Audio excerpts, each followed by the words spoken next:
It was supposed to be the perfect weekend, a break from the hustle and bustle of daily life. Just me, the woods, and the campfire. Simple, right? I thought it would be a chance to disconnect and reconnect with nature, maybe do a little hiking, a little fishing, and a lot of just sitting under the stars. I had planned the trip for months. It was the kind of getaway I was craving. Peaceful, quiet, just me and the wilderness.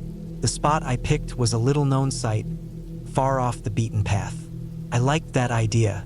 No crowds, no distractions. Just me and the trees. I arrived at the campsite late in the afternoon, the sun hanging low in the sky. The place was perfect. Dense forest surrounding a small, clear lake. A few picnic tables, a fire ring, and nothing else. It was quiet, too quiet, but that was exactly what I wanted. I set up my tent, laid out the sleeping bag, and unpacked my gear. By the time I had everything set up, dusk was creeping in. I gathered some wood for a fire, knowing it would get cold quickly once the sun disappeared.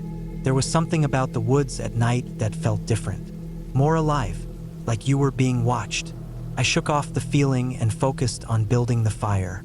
A few minutes later, I was sitting in front of a crackling blaze, the only sound the soft pop of burning wood and the occasional rustle of leaves in the wind. I looked around, taking in the stillness. No animals, no distant voices, just the trees swaying gently and the fire dancing in the dark. There was something almost unnatural about it, like the world had paused for a moment. The night air was cool, and I pulled my jacket tighter around me as I leaned back, staring up at the stars. The sky was clear, not a cloud in sight. I'd heard of the meteor shower that was supposed to happen that night, and I couldn't have asked for better conditions to watch it. The fire crackled again, sending a shower of embers into the air. I thought I saw a flicker of movement from the corner of my eye, but when I turned to look, nothing was there. I dismissed it as just my imagination. After all, the woods could play tricks on your mind, especially when you're alone in them at night.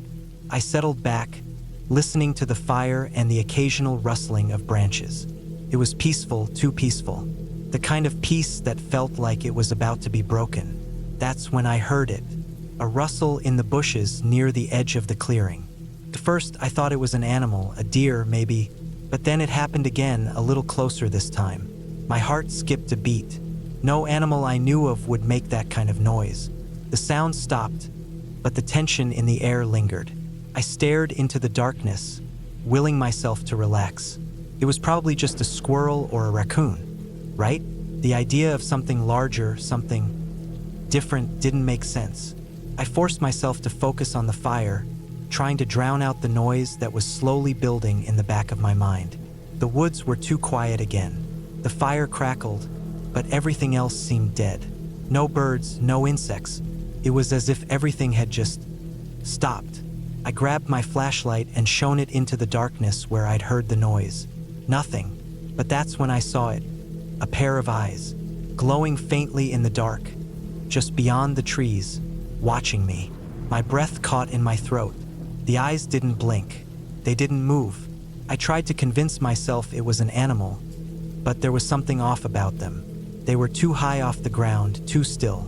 I stood up, heart pounding, and took a step toward the fire. My hands shook, and I tried to convince myself it was nothing. I was just being paranoid. But the eyes didn't go away. I snapped the flashlight off, hoping the darkness would make it disappear. Didn't. My mind raced.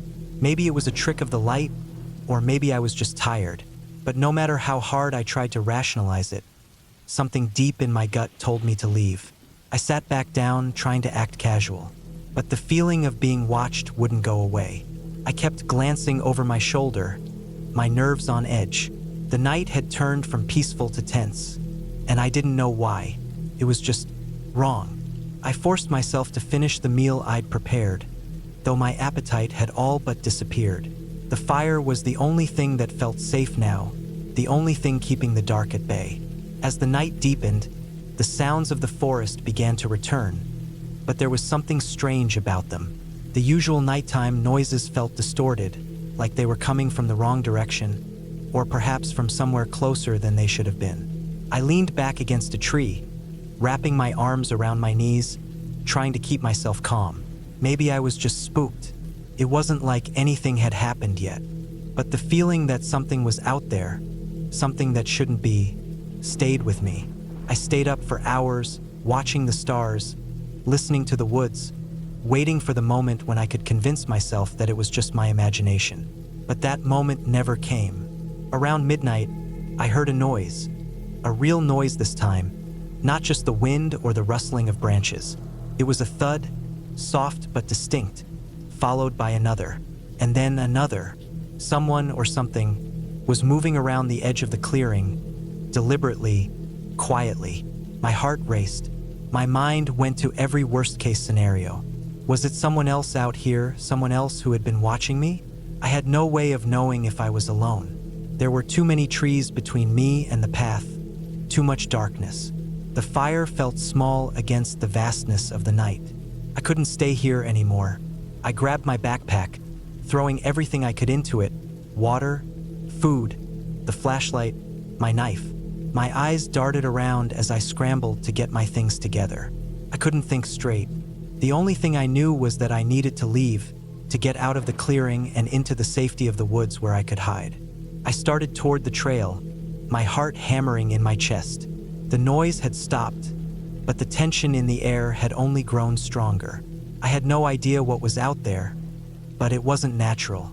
Whatever it wasn't supposed to be here, and neither was I. I made it to the edge of the campsite, barely breathing, when I heard it again, the sound of footsteps. Slow, deliberate, and too close. I turned, flashlights shaking in my hand. Nothing, but I could feel it. Something was just beyond the firelight, waiting. I took a deep breath and ran. I didn't care where the trail went. I didn't care if I lost my way. I just needed to get away from that campsite, away from the eyes that had been watching me all night. My legs burned, my breath was ragged, but I didn't stop running. I didn't dare look back. It felt like I ran for hours, though it couldn't have been more than a few minutes. I was out of breath and dizzy, but I didn't stop. My feet hit the ground, moving faster than they ever had before. I wasn't sure if I was being chased or if I was just running from my own fear, but either way, I wasn't about to turn around to find out. Eventually, the trees thinned out. I burst into a small clearing, gasping for air.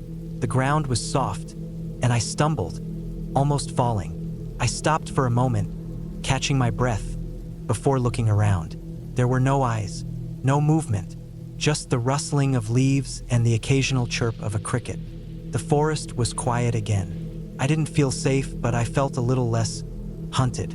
The stillness seemed to settle around me, and I realized I had no idea where I was anymore.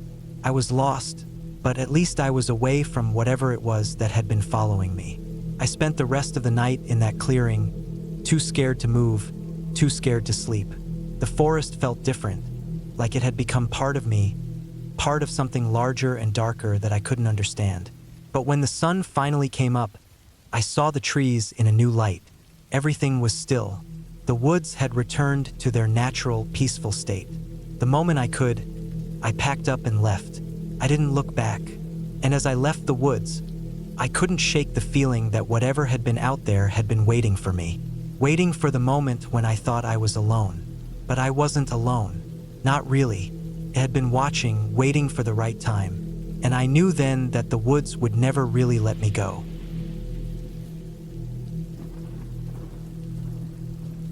I never thought a simple camping trip could turn into the worst night of my life.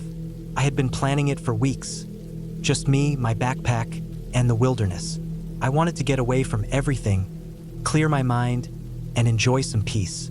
The plan was simple. Hike into the woods, set up camp near a lake, spend the night, and head back the next day. I had done similar trips before, and nothing ever went wrong. But this time was different. The hike started fine. The air was crisp, and the trees stretched high above, filtering the sunlight into soft patches on the ground. I followed an old trail, barely used, winding through dense forest. It was quiet, except for the occasional rustling of leaves and the distant sound of birds. After a few hours, I reached a clearing near the lake. It was perfect, calm water, a soft patch of grass for my tent, and no sign of other people. I felt good, confident. I set up my tent, gathered some firewood, and boiled water from the lake for my dehydrated meal. Everything was going smoothly.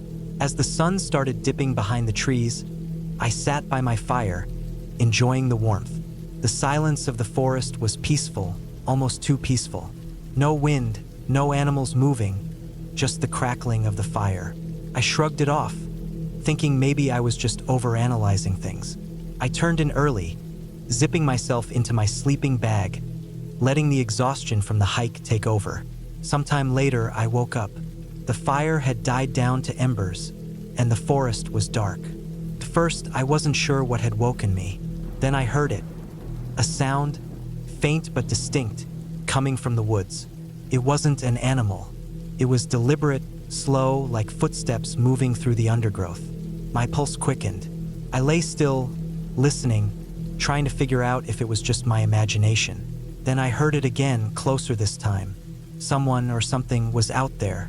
I reached for my flashlight, clicking it on and aiming it toward the sound.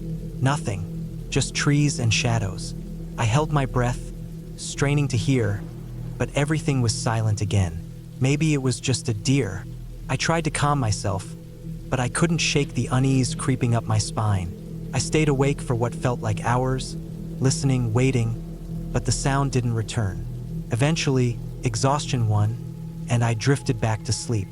The second time I woke up, it was different. I didn't hear footsteps, I felt something. The air inside my tent was heavy, suffocating. A smell filled my nose, something foul, like rotting meat mixed with damp earth. I froze, gripping my flashlight tightly. I didn't want to move, but every instinct screamed at me to get out. Slowly, I unzipped the sleeping bag and reached for the tent zipper, trying to be as quiet as possible. I peeked out. The fire was out completely, but the moonlight gave enough visibility. My stomach twisted when I saw it. My backpack was open, and my food was scattered across the ground. The strange part? None of it was eaten. It wasn't an animal scavenging. It looked like someone had gone through my things. The unease turned into full-blown fear. I grabbed my knife and flashlight, stepping out of the tent, scanning the area. The woods were silent. No wind, no bugs, nothing. I wanted to believe it was just an animal, but deep down, I knew better. I packed up what I could and made a decision. I wasn't staying the night. I wasn't waiting to find out who or what had been in my camp. I threw my gear together as fast as possible, shouldered my backpack, and started back down the trail. My flashlight cut through the darkness, but I kept looking over my shoulder, every rustling leaf making my heart pound. I moved fast, almost running at some points, but the feeling of being watched never left me. The smell from earlier still clung to the air, making me nauseous. I had never felt anything like it before, like I wasn't alone, like something was just out of sight, following me. Then I heard it again. Footsteps, this time behind me, closer than before. I turned my flashlight toward the sound, but again, nothing. My pulse was racing. I didn't care about being quiet anymore. I just needed to get out. I pushed forward, the trail barely visible in the weak light. Then, out of nowhere, I tripped. My foot caught on something, and I went down hard, my flashlight tumbling out of my hand. I scrambled to grab it, shining it back toward what I had tripped over. My breath caught in my throat. It was a rope, a thick rope stretched across the path, tied between two trees. My stomach dropped. This wasn't an accident. Someone had set this up. Someone had been watching me. Panic took over. I yanked the rope loose and took off running. My legs burned, my lungs ached, but I didn't stop. The feeling of being chased was unbearable, even though I never saw anything behind me. My only focus was getting back to my car, back to safety. After what felt like an eternity, I broke through the tree line, the sight of my car nearly making me collapse with relief. I didn't stop moving until I was inside, locking the doors, fumbling to start the engine. My hands were shaking so badly I almost dropped the keys. When the engine finally roared to life, I tore out of there, not looking back. I didn't stop driving until I was miles away. Only then did I let myself breathe. My mind raced, replaying everything. Someone had been out there, someone had been watching me. I don't know who they were or what they wanted, But I knew one thing for sure, I was never going back. I haven't been camping alone since. I don't think I ever will again.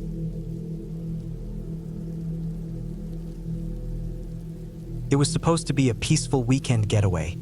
Just me in the woods, a break from the routine. I'd gone camping plenty of times before, but this one felt different. Maybe it was the place I chose, deep in the heart of the forest, far from the usual campgrounds I'd been to.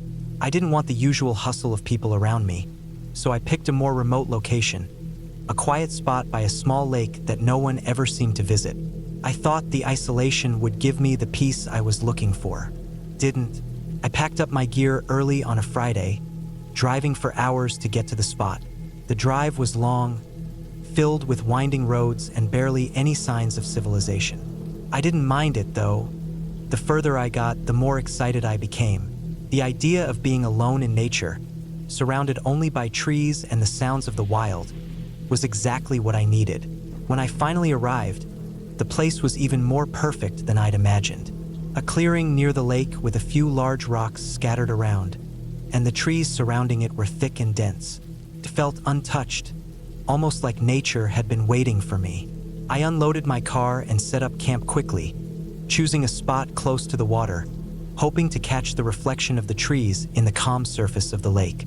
By late afternoon, I had everything in place. Tent up, fire pit ready, gear organized.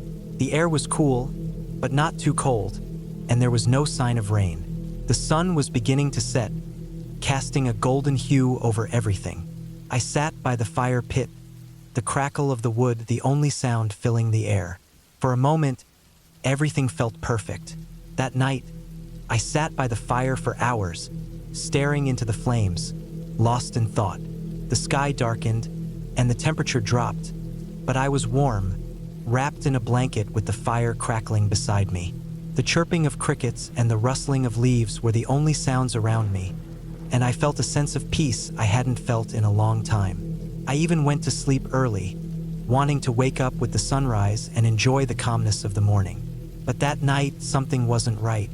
I woke up in the middle of the night, a strange feeling crawling over me. The silence that usually comforted me felt oppressive, as though the night itself was holding its breath. I tried to shake it off, convincing myself that it was just the isolation, the unfamiliar sounds of the forest. But then I heard it, a distant sound, faint but unmistakable, a soft rustling, like something or someone moving through the underbrush. I froze, my heart thudding in my chest. I waited for a few seconds, straining my ears. Nothing. The silence returned, but it felt wrong now, thicker than before. I lay there, wide awake, listening to every tiny noise. The creaking of the trees, the wind against the tent, but nothing else stood out. I tried to convince myself it was nothing, maybe an animal passing by, but the feeling of being watched wouldn't leave. After what felt like hours of tossing and turning, I finally fell back asleep, but it wasn't a peaceful sleep. I dreamt of being lost in the woods, running, but never able to find my way out. The ground felt uneven beneath my feet, and every time I looked over my shoulder, I saw shadows darting just out of view. I woke up in a cold sweat, heart racing again, but this time the sound I'd heard earlier, the rustling, was louder. It was closer now, much closer. I didn't want to acknowledge it, but there was something out there. I could feel it. My body was telling me to get out, to pack up and leave, but I was too proud to let fear dictate my actions.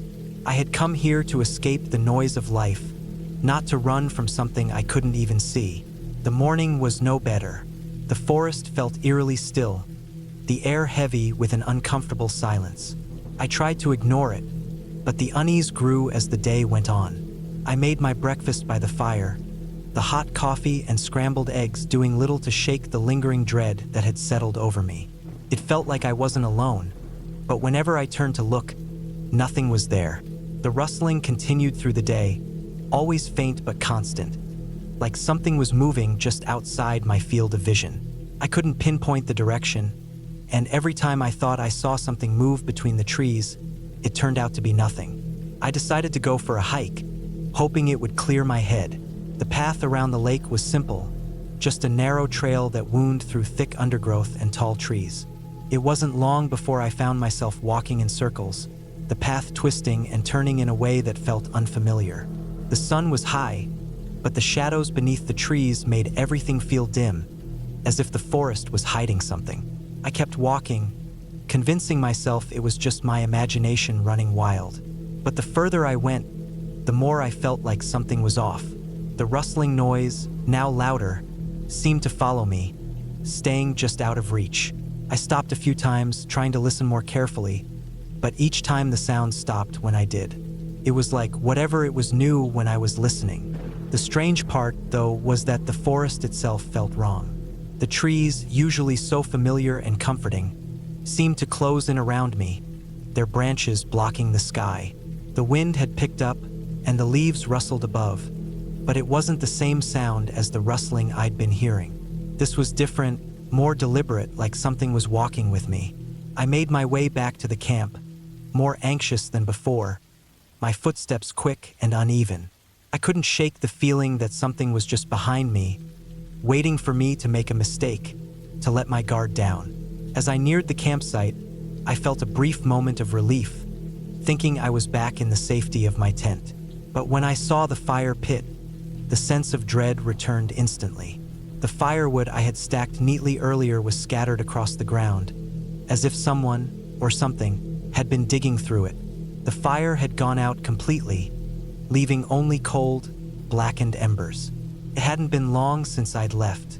There was no way it should have gone out that quickly. I rushed back to the tent, locking it behind me. The hairs on my neck were standing up, my pulse pounding in my ears. The rustling had stopped, but now there was a new sound. A soft thudding, as if something heavy was moving through the forest toward my camp. I tried to convince myself it was just a deer or something harmless, but I knew deep down that I was lying to myself. The thudding was too rhythmic, too deliberate. My heart was in my throat, and I couldn't breathe. My mind raced, thoughts spinning out of control. Should I leave? Should I stay and wait for whatever this was to pass? Before I could decide, I heard a voice, low and muffled, almost like a whisper. It wasn't clear, but it sent a chill through my spine. I couldn't tell where it was coming from, and I didn't dare look out of the tent. I stayed as still as possible, listening, my body frozen in fear. Then, just as quickly as it had started, everything went silent again. The thudding stopped, and the rustling faded into nothing. I waited for what felt like hours, the tension in my chest unbearable. When I finally gathered the courage to look outside, the woods were still. The only sound was the wind whispering through the trees. I spent the rest of the day inside the tent, refusing to go back out. The sun began to set, and I knew I couldn't stay another night. It was too much. Whatever was out there, I didn't want to find out. I packed up quickly, throwing everything into the car, not caring about order. I just wanted to get out. As I drove away, the unsettling feeling never left me. The woods behind me were dark, but I didn't look back. The air was thick with the memories of that night, and the thought of staying longer in that place made my stomach turn. I didn't know what I had encountered out there, but I did know one thing. I'd never go camping there again.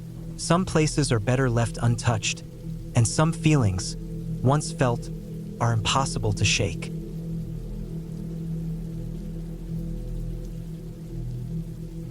I don't know why I thought camping alone was a good idea.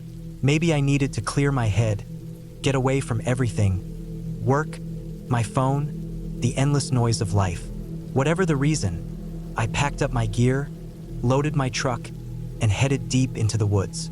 I chose a remote spot, far from the usual campgrounds, where I wouldn't see another soul for miles. The drive itself was long, the roads turning from pavement to gravel to dirt, then finally just a narrow trail barely wide enough for my truck. The deeper I went, the more I felt like I was peeling away from the world. By the time I reached my chosen spot, a clearing by a slow-moving river, I was completely alone. It was perfect. I set up my tent first, making sure it was secure. Then I built a fire pit, gathering stones and clearing away dry leaves. It was late afternoon by the time I finished, and I sat on a log, drinking a beer, watching the light fade through the trees. Everything was still, too still. The first night was uneventful. I cooked a simple meal over the fire, listened to the sounds of the forest, and let myself relax. The air was crisp, the sky filled with stars. I hadn't felt this at peace in a long time. Eventually, I crawled into my sleeping bag and fell asleep. I woke up sometime in the middle of the night to a noise. It was faint, almost like a whisper carried by the wind. I sat up, listening. At first, I thought it was just the trees shifting, but then I heard it again, a soft crunching sound, like footsteps moving through the underbrush. My heart started pounding. I reached for my flashlight and aimed it outside the tent. Nothing, just darkness and the swaying shadows of trees. Telling myself it was probably an animal, I lay back down, but I didn't sleep well after that. The next day, I explored the area. I walked along the river, checking for fish, then hiked up a nearby ridge to get a better view of my surroundings. The forest stretched endlessly in every direction. No signs of people, no signs of civilization. It was both exhilarating and unsettling. On my way back, I noticed something strange. Near my camp, about 50 yards away, the ground looked disturbed. The dirt was loose, like it had been dug up recently. My first thought was that an animal had been searching for food, but the shape of the disturbance was too deliberate. It was a shallow trench, maybe 3 feet long, a foot wide, almost like a grave. I told myself I was being paranoid. The woods played tricks on the mind, especially when you were alone. Still, I couldn't shake the feeling that something was off. That night, I kept my fire going longer than usual, the warmth and light making me feel safer. Sometime after midnight, I woke up again. This time, I knew I had heard something. A distinct sound, twigs snapping, something moving outside my tent. I held my breath, listening. The noise was close, circling my campsite.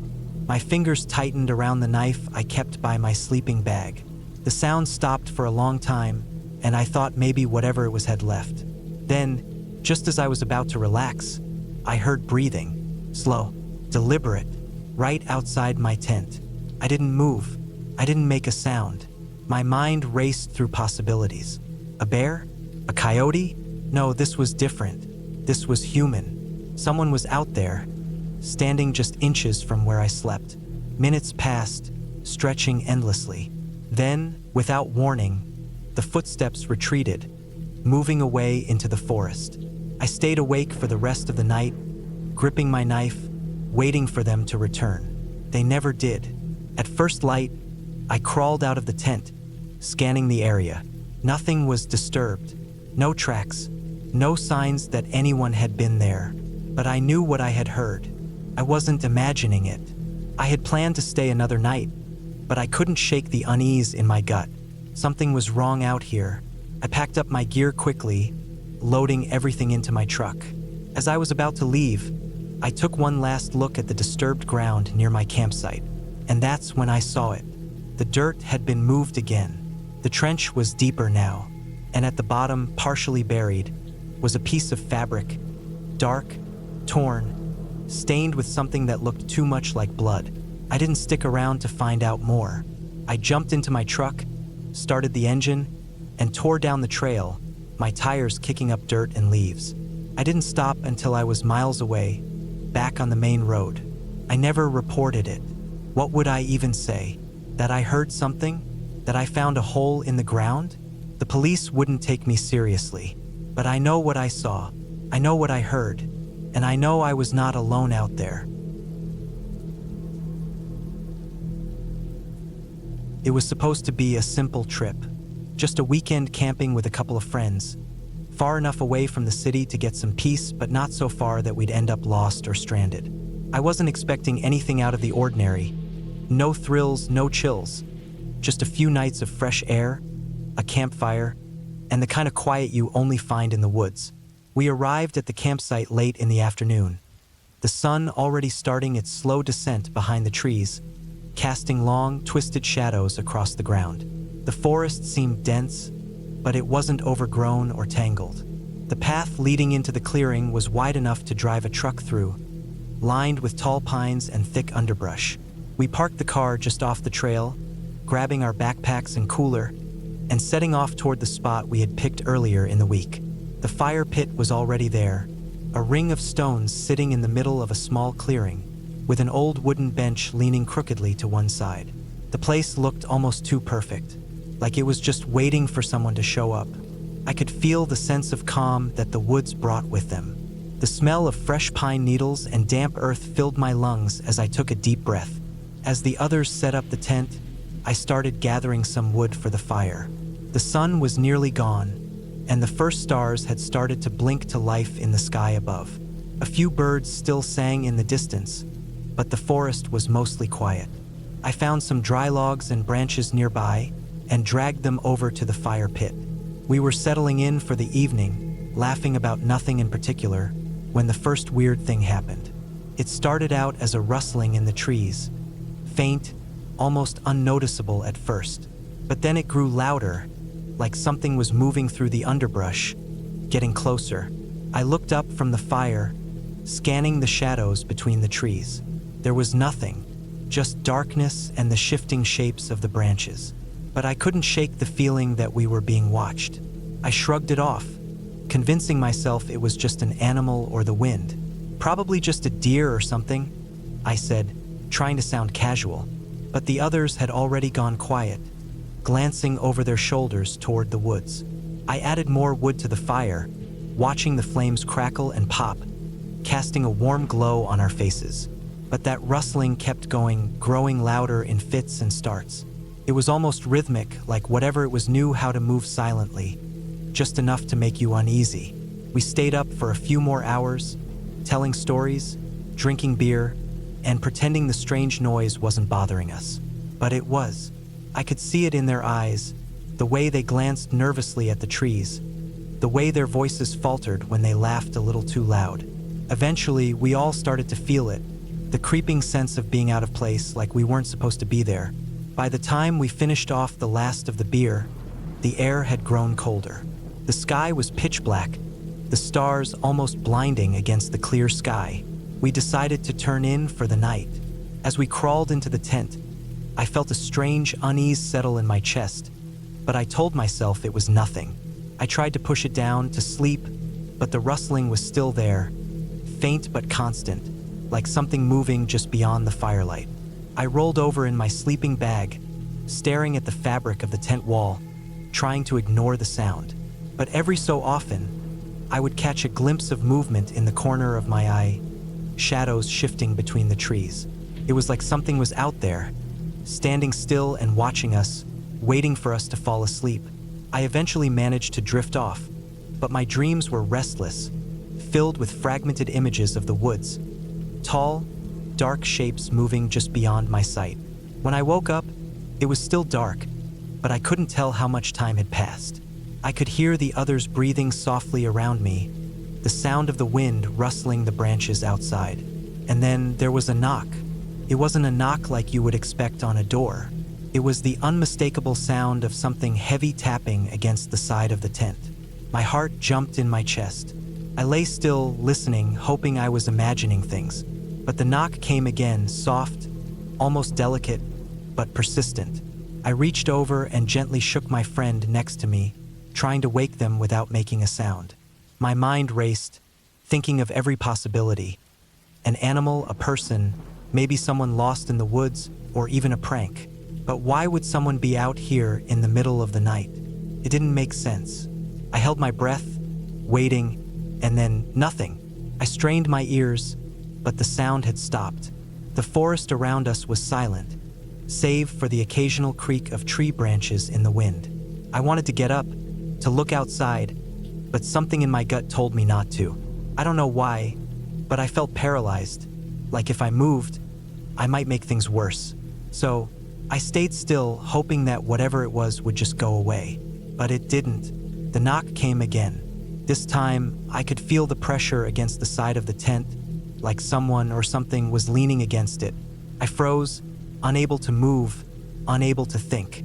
I wasn't sure if my friends had heard it too, but no one made a sound. We all lay there, waiting. Finally, I couldn't take it anymore. I slowly unzipped the tent, just a crack, and peered out into the darkness. My eyes struggled to adjust to the blackness beyond the firelight. There was nothing there, just the trees swaying in the wind. But the feeling, the sensation that we weren't alone, still clung to the air. The next morning, we all woke up late, groggy and exhausted. No one mentioned the knocking. No one had to. We all knew something wasn't right. The air felt thick, like the world was holding its breath. We packed up our things in silence, the rustling from the night before still fresh in our minds. The woods around us were eerily still, as if they were watching us leave. There was no sign of anyone, no other campers, no hikers, nothing. Just the empty woods and the faint sound of the wind. As we drove out of the woods and back to the main road, I glanced out the window, half expecting to see something or someone standing at the edge of the trees, watching us drive away. But there was nothing, only the open road and the creeping feeling that whatever had happened that night was never going to leave us. We didn't talk about it after that, not really, but I knew that we had come too close to something we didn't understand, something that wasn't just a figment of our imagination.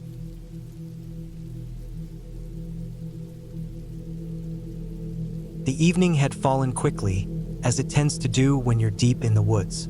The sun had disappeared behind the dense line of trees, and the only light that remained was the fading glow of the campfire. Its crackling was the only sound that seemed to exist in this quiet, remote corner of the forest. I was alone. I had always been a fan of camping.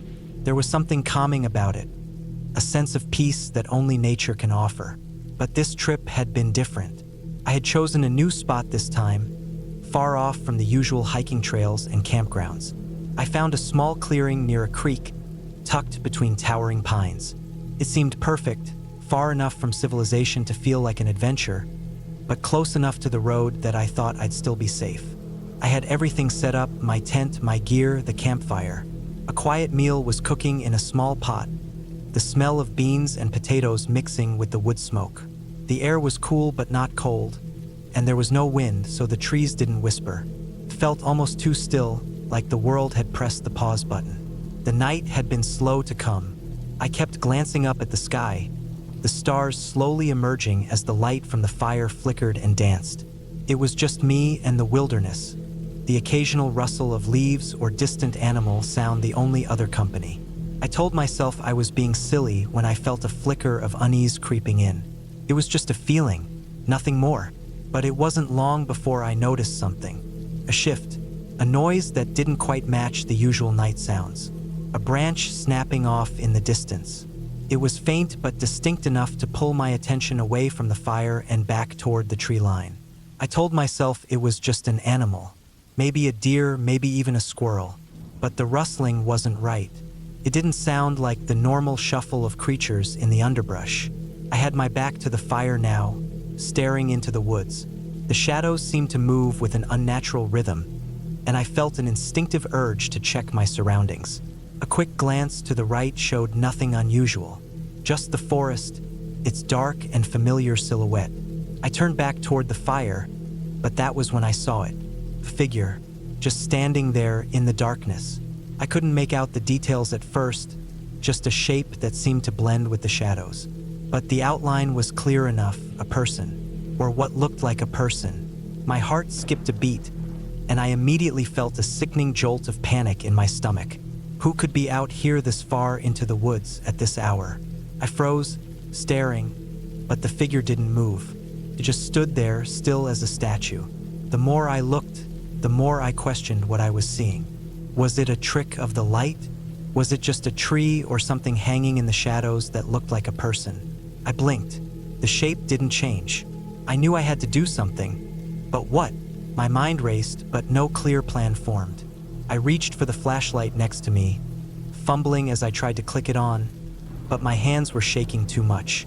I finally managed to get the beam to flash across the clearing, and in that moment, the figure was gone. Just like that. No trace, no movement. I exhaled, almost relieved, but then I reminded myself that it was probably nothing. Just some animal or maybe even a person out for a night hike. No reason to jump to conclusions. Yet, despite that logical thought, my instincts kept screaming that something wasn't right. Something was wrong. I tried to calm myself by focusing on the fire. I adjusted the logs, and the flames flared up, filling the clearing with warmth and light. But the fire seemed fragile now, like it wasn't enough to ward off whatever presence lingered in the woods. The night felt different, heavier, suffocating. I had to sleep eventually. It was getting late, and I knew I needed rest if I wanted to continue my hike tomorrow. But the idea of sleeping in that tent with that strange feeling gnawing at me made me uneasy. My mind kept replaying the figure standing in the dark. Couldn't shake it. Reluctantly, I put out the fire, saving a small ember for warmth. I zipped up my tent and crawled inside. Felt safe in here, more secure, less exposed. But I couldn't relax. Every little sound made my heart race. The wind through the trees, the snap of a twig, my own breath. I lay there, wide awake, listening. The air in the tent grew warmer as I wrapped myself in the sleeping bag, but the unease never left me. I kept imagining the figure in the dark, feeling like eyes were watching me, waiting for something. The silence outside was deafening, like the woods themselves were holding their breath. Then, a noise broke the stillness. It was soft at first, almost like a whisper, but then it grew louder, like something or someone moving through the underbrush. I held my breath, trying to stay still, hoping it would pass. But it didn't. Came closer. My pulse thudded in my ears, and my hands felt clammy. I reached for the flashlight once again, my fingers brushing against the cold metal of the flashlight lying on the floor of the tent. The noise stopped. I could barely breathe, but there was no movement outside. Maybe it was a bear, I thought, or maybe just a raccoon. But something told me it wasn't.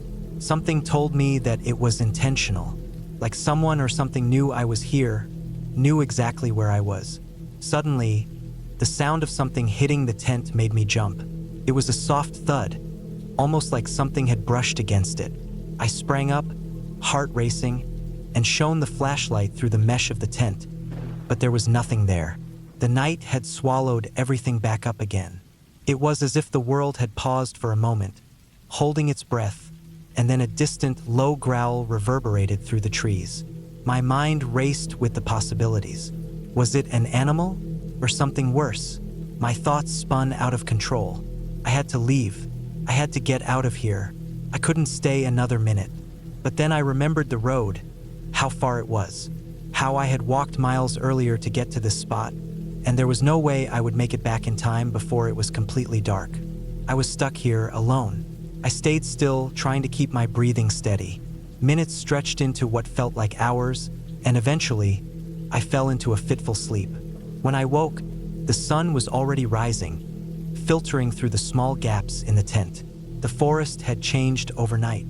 It was brighter, clearer, but it felt different. Something had shifted. It was as if the entire landscape had been rearranged while I slept, but I couldn't put my finger on how. I packed up quickly, barely taking the time to eat. I was eager to leave, to get as far away from this spot as possible. But before I could head out, I noticed something strange. A series of footprints around my camp. Large, wide prints that weren't there the night before. They circled my tent, coming closer, then pulling away again, as if someone or something had walked around me while I slept. I didn't know who or what had been out there, but I didn't want to stick around to find out. The hairs on the back of my neck stood up as I quickly gathered my things and made my way back to the main trail. As I walked, I couldn't shake the feeling that I was being watched. The woods seemed eerily quiet, almost too still, as if the forest itself was waiting for me to make a mistake. Finally, after what felt like an eternity, I reached the trailhead, and the feeling of being watched faded. I took a deep breath and looked back at the woods one last time. I didn't know what had happened that night, and I didn't want to know. But I knew one thing for sure: I would never camp out there again. I didn't tell anyone about the figure in the woods, the strange noises, or the prints around my tent. Who would believe me? And what would I even say? That I had spent the night in the woods, convinced something was out there, watching me? It seemed ridiculous. But as I walked back to my car, I felt a strange sense of relief. The quiet of the woods had turned into something much darker, and I was glad to be out of it. Maybe it was just my imagination, or maybe it was something else entirely. Either way, I had learned my lesson. Some places are best left alone. It had been a while since I had gone camping, and this trip was supposed to be different. I wanted to escape the noise of the city, the constant buzz of traffic, the chaos of work. I needed peace. So, I packed up my gear, threw it into my car, and drove out to a quiet spot in the woods I had found online. The area was remote, no campgrounds or marked trails, just raw nature. Perfect. As I pulled up to the edge of the forest, the sky was already starting to turn that deep orange, dusk settling over everything. I had planned on setting up camp, making a fire, and spending the night alone with my thoughts. The place was isolated, far from any other campers, which was exactly what I wanted. Setting up the tent didn't take long. I was used to it by now, and the warmth of the fire I made as the sun dropped lower helped me settle in. I had prepared for the cold. It was late autumn, and the temperature dropped fast. The crackling fire was comforting, casting long, flickering shadows against the trees. At first, everything felt perfect. There was the soft rustling of the leaves in the wind, the occasional bird call, and nothing else. The kind of silence that surrounds you in the deep woods, a silence that's thick but not uncomfortable. I'd brought a book, but I wasn't in the mood to read. Instead, I just sat there, staring into the fire, letting my thoughts wander.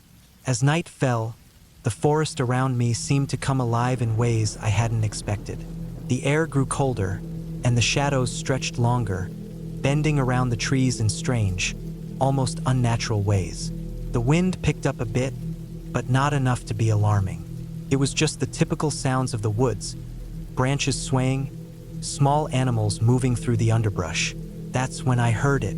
It was faint at first, almost like a rustling, but it wasn't the wind. The sound came from deeper in the woods. Not an animal, though.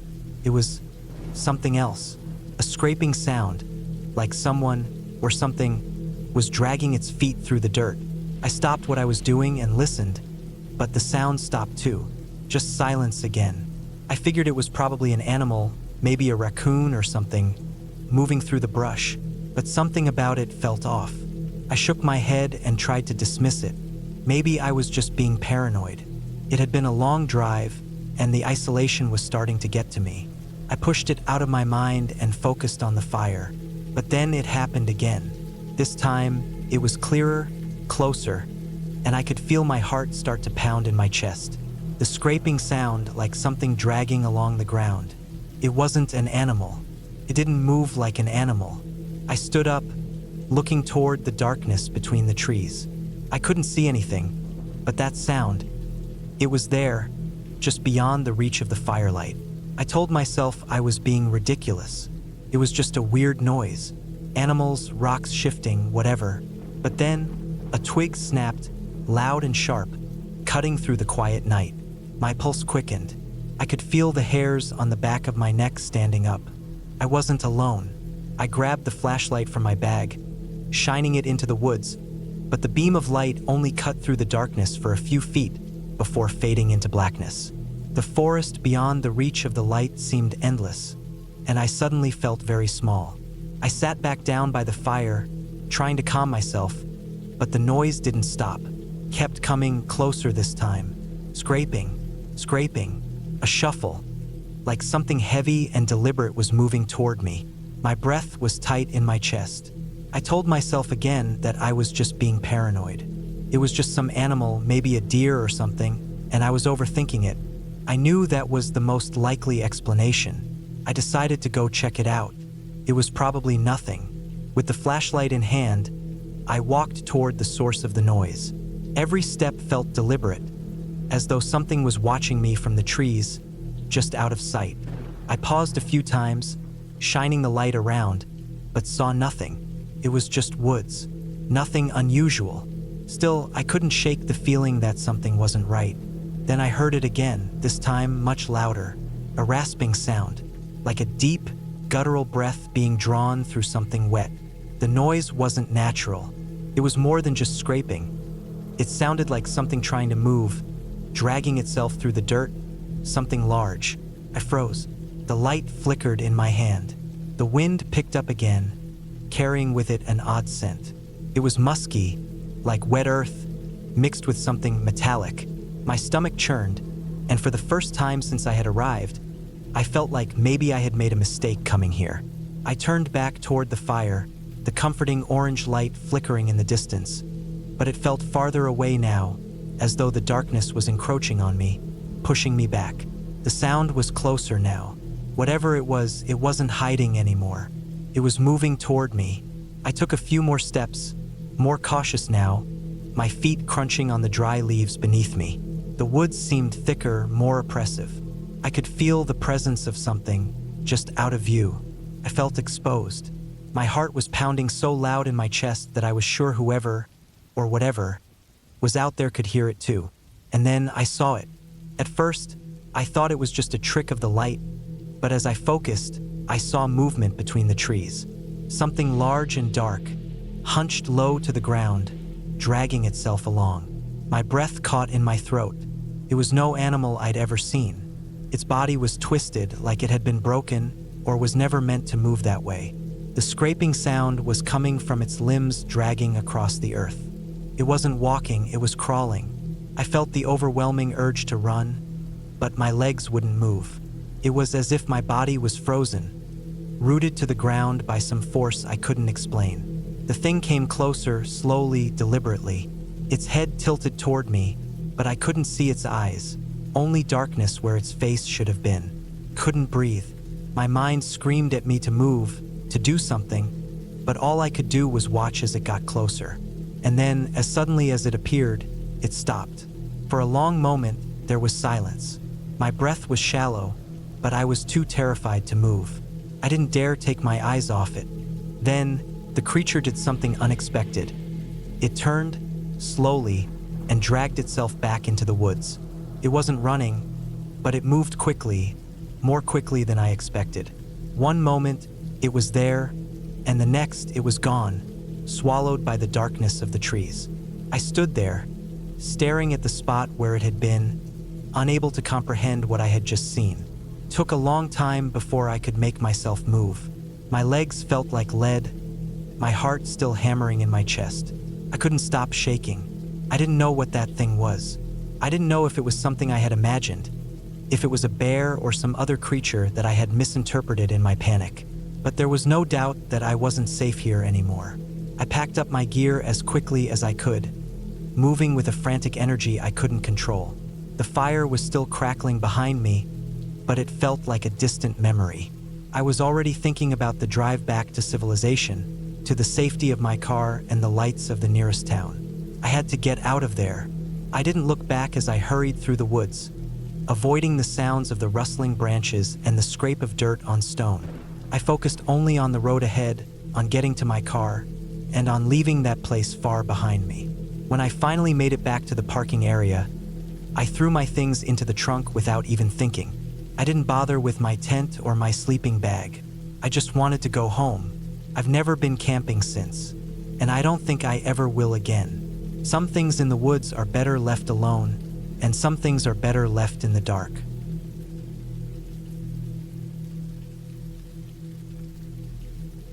I was always the type of guy who loved the outdoors. There was something about being away from the noise of the city, away from the constant hum of traffic and chatter, that made me feel alive. I didn't need anything fancy, just my tent, a fire, and the quiet. I had gone camping alone plenty of times before, but this time felt different. I had picked a spot deep in the woods, miles away from the nearest road. It was a place I had found on an old map, a clearing near a slow-moving river, surrounded by thick trees. It was perfect. No one around for miles. Just me, nature, and the sound of the wind through the leaves. The hike to the spot was rougher than I expected. The trail was barely visible, overgrown with brush, and every few feet, I had to push branches out of my way. The deeper I went, the quieter it got. No birds, no rustling in the bushes, just silence. It was unsettling, but I shook it off. The deeper you go, the less wildlife wants to be around you. Or at least, that's what I told myself. By the time I reached the clearing, the sun was starting to dip behind the trees.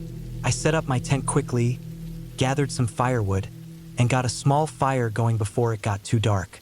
I sat there for a while just listening. There was something about the stillness that made me uneasy. It wasn't normal.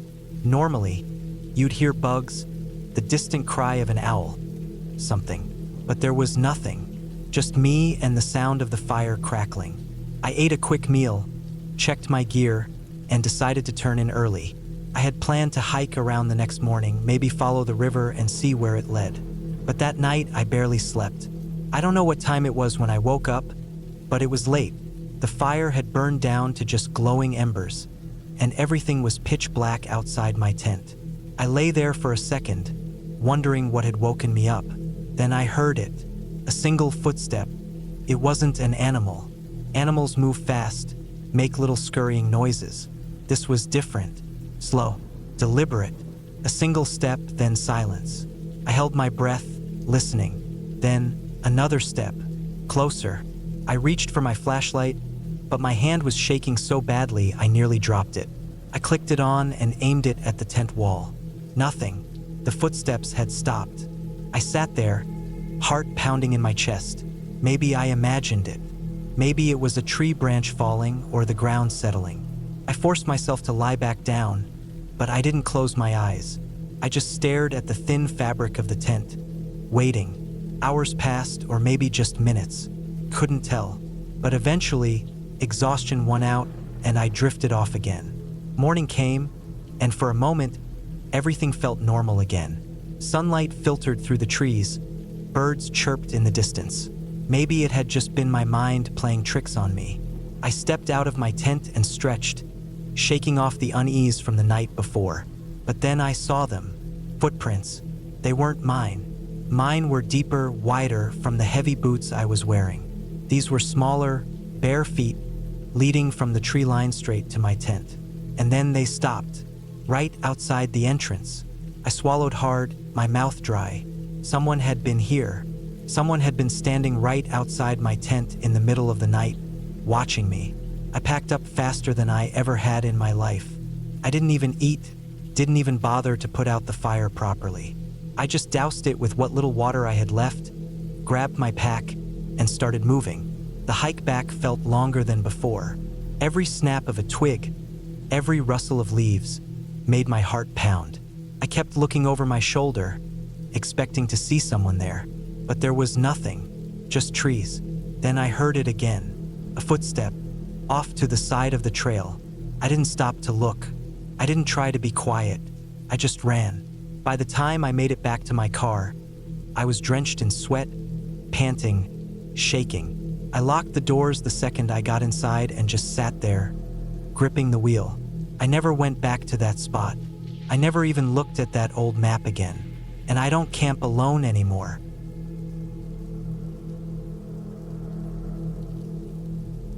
I had been looking forward to this camping trip for weeks. It was supposed to be a solo getaway into the woods, away from work, people, and the noise of the city. Just me, my tent, and the wilderness. I found a remote spot deep in a national forest, far from any designated campgrounds.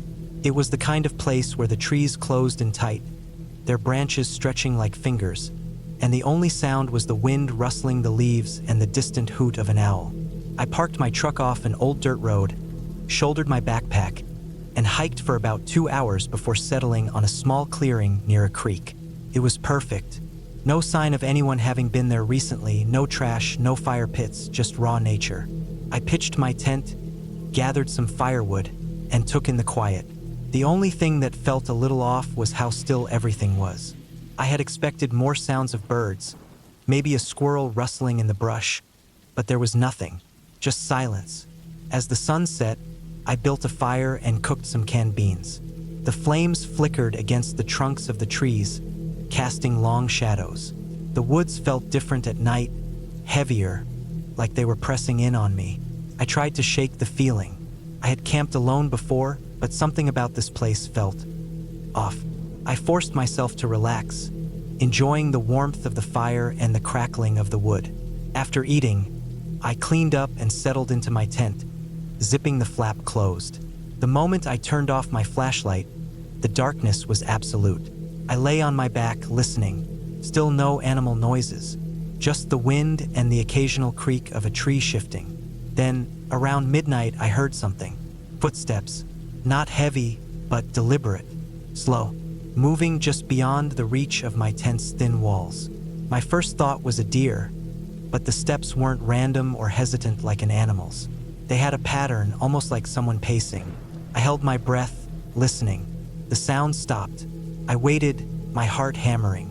After what felt like an eternity, I convinced myself it was my imagination. Maybe a tree branch falling or the wind shifting the leaves. I closed my eyes and forced myself to sleep. I woke up to a soft, distant noise. A whistle. Not a bird. A human whistle. A short, rising note, then silence. My stomach turned to ice. I wasn't near any trails. No one should be out here. I lay frozen, listening. The whistle came again, a little closer this time. I reached for my knife, gripping the handle so tightly my knuckles ached.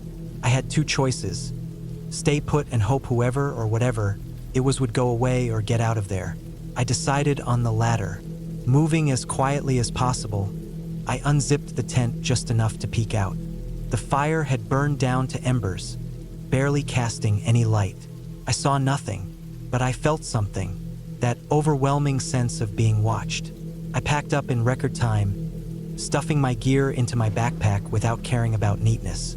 As I slung it over my shoulder, the whistle came again. This time, much closer, just beyond the trees. I didn't wait. I grabbed my flashlight, switched it on, and started moving. My truck was a 2-hour hike away, but I didn't care. I was getting out of there. The woods were different at night. Shadows moved in my peripheral vision.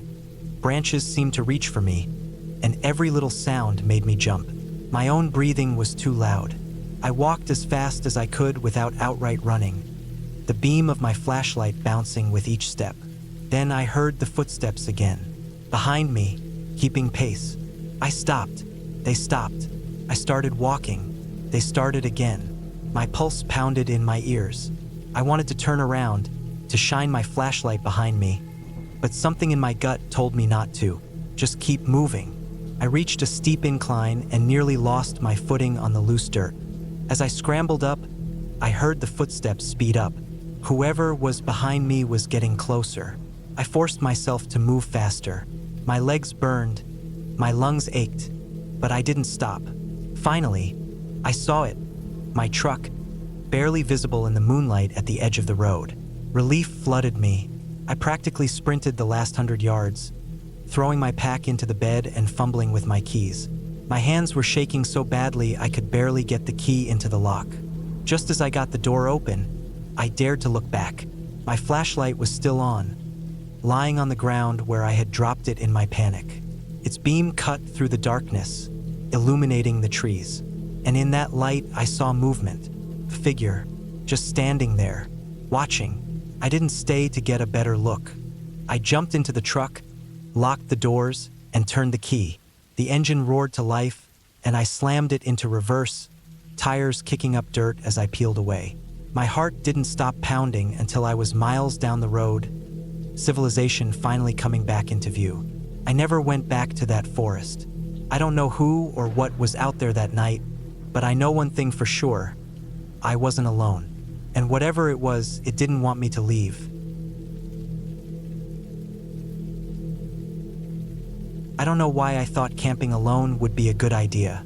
Maybe I just needed a break from everything. Work had been stressful. My phone never stopped buzzing, and I just wanted silence. Real silence. Not the kind where you sit in your room with your earbuds in, but the kind where you can hear the wind in the trees and the water lapping against the shore. So, I packed up my tent, my sleeping bag, some food, and drove 3 hours out to the middle of nowhere. I found a spot near a lake, far enough from any roads that I wouldn't hear cars, but close enough to the trail that I wouldn't get lost. The air smelled fresh, like pine and damp earth. The only sounds were birds and the occasional rustling of leaves. It was exactly what I needed. Setting up camp took longer than I expected. The ground was uneven, and I had to move some rocks before I could get my tent staked down properly. By the time I was finished, The sun was already dipping behind the trees, turning the sky shades of orange and pink. I built a fire, cooked some canned chili, and sat back to enjoy the view. For the first time in weeks, I felt relaxed. Then I heard it, a snap, like a branch breaking. I froze. My first thought was a deer. They were common around here, probably just passing through. But then I heard another snap, closer this time. I grabbed my flashlight and shined it toward the trees. Nothing, just shadows and tangled branches. The fire crackled behind me, making the darkness seem even deeper. I shook my head and sat back down. I was overthinking. I wasn't used to the sounds of nature at night. My apartment back home was always filled with the hum of traffic and the distant chatter of people on the street. Out here, everything sounded louder, sharper. It was just my mind playing tricks on me. That's what I told myself, at least. I slept uneasily that night. Every little noise made my ears perk up. The wind through the trees, the creak of branches swaying, the occasional hoot of an owl. I kept my knife close, just in case. Not that I really expected to need it, but it made me feel better. Eventually, exhaustion won, and I drifted off. The next morning, I stepped out of my tent and stretched. The air was cool, crisp. The sun was barely up, sending soft golden light through the trees. It should have been peaceful, but something was off. The firewood I had stacked neatly the night before was scattered. Pieces of it lay several feet away, like they had been kicked or tossed. I frowned. Maybe an animal had gotten into it. A raccoon, maybe, but it didn't make sense. I hadn't left any food out. My cooler was still locked. I looked around, half expecting to see tracks, but the ground was too packed to show anything clear. I shook it off and started my morning. Coffee, a granola bar, and a short walk down to the lake. The water was calm, reflecting the trees like a mirror. I took a deep breath and let the quiet settle over me. Then I noticed something in the water, a ripple, small but steady, like something was moving just beneath the surface. I told myself it was a fish. It had to be, but I couldn't shake the feeling that something was watching me. My skin prickled. I took a step back, then another. The ripple faded, but the unease didn't. The rest of the day was quiet. I read a book, took another short hike, gathered more firewood, this time stacking it inside my tent's vestibule, just in case. The sun started setting again, and I told myself I was being ridiculous. I was alone. No one knew I was here. No one was watching me. Then, just as I was about to call it a night, I saw them. Footprints. Not mine. They were fresh, leading from the trees to my campsite. Not boot prints, bare feet. Large ones, too big to be a child's. They stopped near my tent, circled the fire pit, then disappeared back into the woods. I felt my heartbeat in my throat. I wasn't alone. I grabbed my knife and my flashlight. I scanned the trees, my breath coming in short, sharp bursts. Nothing. The wind had picked up, rustling the branches, making it impossible to tell if someone or something was moving. I had two choices: pack up and leave right then, or wait it out until morning. But the thought of trying to navigate the trail in the dark, with only my flashlight, made my stomach twist. I wasn't even sure I could find my way back to my car without getting lost. So I did the only thing I could. I locked myself in my tent, knife in hand, and waited. Sleep was impossible. Every sound made my muscles tense. The wind, the trees, the occasional snap of a twig. I lay there, heart pounding, telling myself over and over that it was nothing. Then something touched my tent. A light press against the fabric. Not the wind, not an animal brushing past. Something deliberate. A hand? I held my breath, gripping the knife so tight my knuckles ached. Then it was gone. Just like that. Silence. The longest, heaviest silence I had ever felt. I don't remember falling asleep, but I must have. When I opened my eyes, it was morning. Pale light seeped through the tent walls. My whole body ached from staying tense all night. I forced myself to move, to unzip the tent, to step outside. The footprints were back. More of them, closer this time, leading right up to where I had been sleeping. I didn't waste time packing up. I threw everything into my bag, not caring if I left anything behind. My hands shook as I rolled up my tent. My heart pounded as I started down the trail. Every step felt too slow, every sound too loud. I kept looking over my shoulder, expecting to see something or someone watching me. I never did. I reached my car in record time. The moment I was inside, I locked the doors and started the engine. The road was rough, my tires kicking up dust as I sped away. I didn't stop until I was miles away, until the trees thinned and I could see open sky again. I never went back to that campsite. I never told anyone what happened, either. What would I even say? That I spent a night being watched? That someone or something had stood just outside my tent, listening to me breathe? No, some things are better left alone. But I still think about those footprints, and I still wonder if, somewhere deep in those woods, something is wondering why I left. It started as a simple plan, a solo camping trip, just me and the quiet of the woods. I needed a break from the city, from the constant noise and stress. I had done this before plenty of times, so I wasn't worried about anything. I packed my gear, checked my supplies twice, and drove out early in the morning to reach the trailhead before noon. The weather was perfect, cool but not cold, and the trees were just beginning to shift into the golden shades of fall. I parked my car at the designated spot, locked it up, and shouldered my heavy pack. The trail was mostly dirt, a little uneven in places, but nothing I couldn't handle. It took me about 2 hours of steady hiking to reach the spot I had chosen. A small clearing beside a narrow creek, deep enough into the woods that I wouldn't see or hear another person. Setting up camp was routine. I pitched my tent, secured it with stakes, then gathered enough firewood to last through the night. By late afternoon, I had a decent fire going, and the quiet of the forest settled around me. I ate a simple meal, drank some water, and just sat there listening. There was something peaceful about being alone in nature, where the loudest sound was the wind moving through the trees. As the sun dipped below the horizon, the temperature dropped. I wrapped myself in my jacket and fed more wood into the fire, watching the flames flicker and dance. That's when I first noticed something off. A sound, faint but distinct. At first, I thought it was an animal moving through the underbrush, maybe a deer, but the sound didn't match. It wasn't the slow, cautious steps of a four-legged creature. It was irregular, deliberate, like footsteps, but not quite. I held my breath, listening. The fire crackled. The wind whispered through the trees, and for a long time, there was nothing else. I convinced myself I had imagined it. Hours passed. The fire burned low, and I felt the exhaustion of the day settling into my bones. I crawled into my tent, zipped the flap shut, and stretched out on my sleeping bag. Outside, the forest was alive with sounds. Crickets, distant owl calls, the occasional rustle of leaves. Then came the sound again, closer this time, a crunch of leaves, a stick snapping under pressure. I froze, every sense on high alert. My mind ran through the possibilities. Another camper? A lost hiker? But the trail was miles back. No one should be out here. I lay still, listening, my pulse pounding in my ears. The sound stopped. Minutes passed. Nothing. I told myself it had to be an animal and forced myself to relax. I closed my eyes. Something scraped against my tent.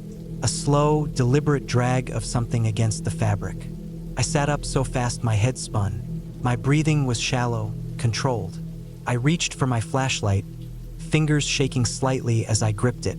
For a long time, I just sat there listening. Silence.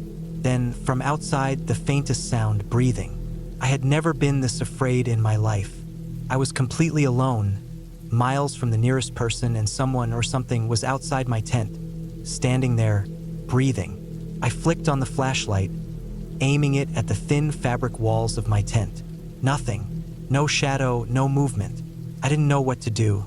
My knife was in my bag, within reach, but what good would it do against an unseen threat? My mind raced. If this was a person, why weren't they saying anything? Why were they just standing there, watching? Then, just as suddenly as it started, the sound stopped. The forest returned to normal. Crickets, wind, the distant hoot of an owl. I didn't sleep. I sat there in the dark, gripping the flashlight, jumping at every little noise. When the first light of dawn crept through the trees, I unzipped the tent and crawled out cautiously, scanning my surroundings. Nothing looked out of place, no footprints, no signs that anyone had been there. Maybe I had imagined it. Maybe my mind had played tricks on me in the silence of the woods. But then I saw it. My backpack, which I had left hanging from a tree branch, was on the ground, unzipped. My food bag had been pulled out and left a few feet away. But nothing was missing. It wasn't ransacked the way an animal might have done. It was as if someone had gone through it carefully, intentionally. I didn't waste any time. I packed up, doused the fire, and started back toward my car. The whole hike back, I felt watched. I kept looking over my shoulder, expecting to see someone just standing there among the trees. But I never did. I reached my car, locked the doors the moment I got inside, and sat there for a long time, just breathing. I don't know who or what was out there that night. I don't know what they wanted. But I do know one thing. I won't be camping alone again, ever.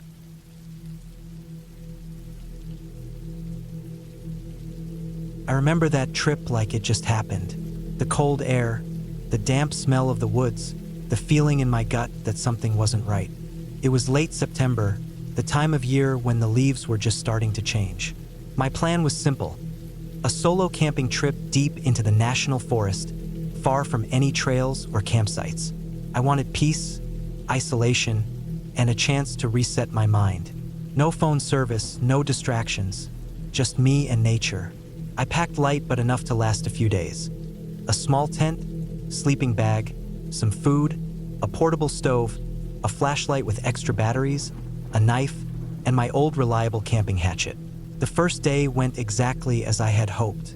I hiked for hours, cutting off from the marked trails into the denser part of the woods, where the trees grew thick and the air smelled of wet soil and pine. I set up camp in a small clearing near a creek, far from anyone else. The silence was almost unnatural. No distant hum of cars, no voices, just the occasional rustling of leaves and the trickling of water. That night, I made a small fire, ate my food, and just sat there, staring into the flames. It felt good to be alone, away from the noise of daily life. When I finally crawled into my tent, the exhaustion of the hike hit me hard. I fell asleep almost instantly. Something woke me up, a noise outside the tent. At first, I thought it was just the wind, but then I heard it again, soft, deliberate footsteps. Not the scattered movement of an animal, but slow and careful, like someone trying not to be heard. I held my breath, listening, then silence. I told myself it was nothing, maybe a deer, maybe a branch falling. I forced myself to relax and eventually drifted back to sleep. The next morning, I stepped outside and immediately felt uneasy. Something was off. My gut told me so before my eyes even registered it. The ground around my campsite looked disturbed, as if someone, or something, had been moving around while I slept. Small, deep impressions in the dirt, like footprints, but not clear enough to be sure. I tried to shake it off. Maybe I had moved around more than I remembered last night. Maybe it was an animal. I forced myself to eat breakfast, packed up my things, and decided to move deeper into the woods. Maybe it was paranoia, but I didn't want to spend another night in that spot. The second campsite was even more secluded, nestled between tall trees with thick undergrowth. No trails, no signs of people, just endless woods in every direction. I set up my tent, made a fire, and tried to push the uneasiness away, but the feeling wouldn't leave. That night, the sounds came again, closer this time. Twigs snapping, the rustling of leaves, and something else. A faint sound, almost like breathing. I gripped my knife and flashlight, my heart hammering in my chest. I waited, listening, but the sounds eventually faded. I didn't sleep much after that. Morning came, and I told myself I was being ridiculous. Maybe I had just spooked myself. But when I stepped outside, I felt that same gut-wrenching dread. More disturbances in the dirt. More of those faint impressions. This time, I noticed something that made my blood run cold. Marks on the trees, long scratches, deliberate and deep, like someone had used a knife to carve them. I decided right then that I was done. I packed up, faster than I ever had before, and started hiking back the way I came. But something was wrong. The woods didn't look the same. I was sure I had marked my path, but now those marks were gone, or maybe I had just missed them. Either way, I was lost. Panic started creeping in. I tried to stay calm, to retrace my steps, but no matter which way I went, nothing looked familiar. It was as if the forest had shifted around me. Hours passed. My legs ached, my throat was dry, and the sun was starting to dip below the trees. I needed to find shelter before nightfall. I found a small overhang of rock, barely big enough to crawl under. It wasn't much, but it was something. I sat there in the growing darkness, gripping my flashlight and knife, straining to hear any movement. Then, just as the last light faded, I heard it. Not footsteps, not breathing, something worse. A whistle, low, slow, and deliberate, came from the trees ahead of me, then another off to my right, then silence.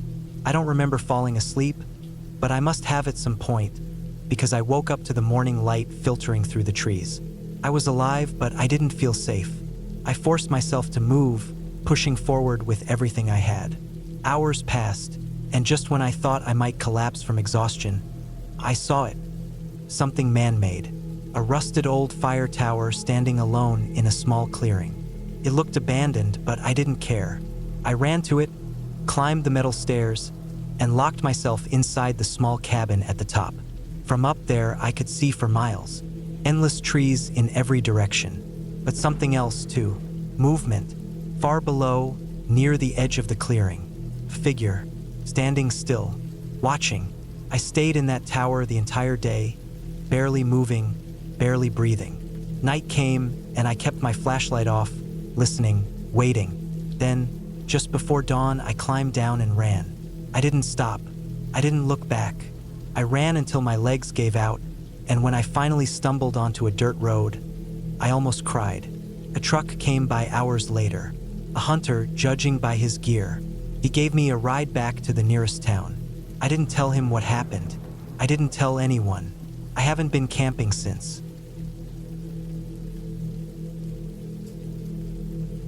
I never liked camping. Something about being out in the woods, away from everything, just never sat right with me. But my friends always convinced me. They loved the idea of escaping from the world for a few days, getting away from the noise of the city. So, as always, I packed my things and went along with them. We drove out early in the morning, heading deep into the wilderness. The drive was long, the roads winding, the trees thickening as we moved further from civilization. The deeper we got, the weaker the phone signal became until, eventually, we were completely off the grid. No calls, no texts, just us and the wild. The campsite was isolated, just like we wanted. No other campers nearby, no signs of human activity. Just trees, dirt, and the occasional sound of birds or rustling leaves. It was perfect for them.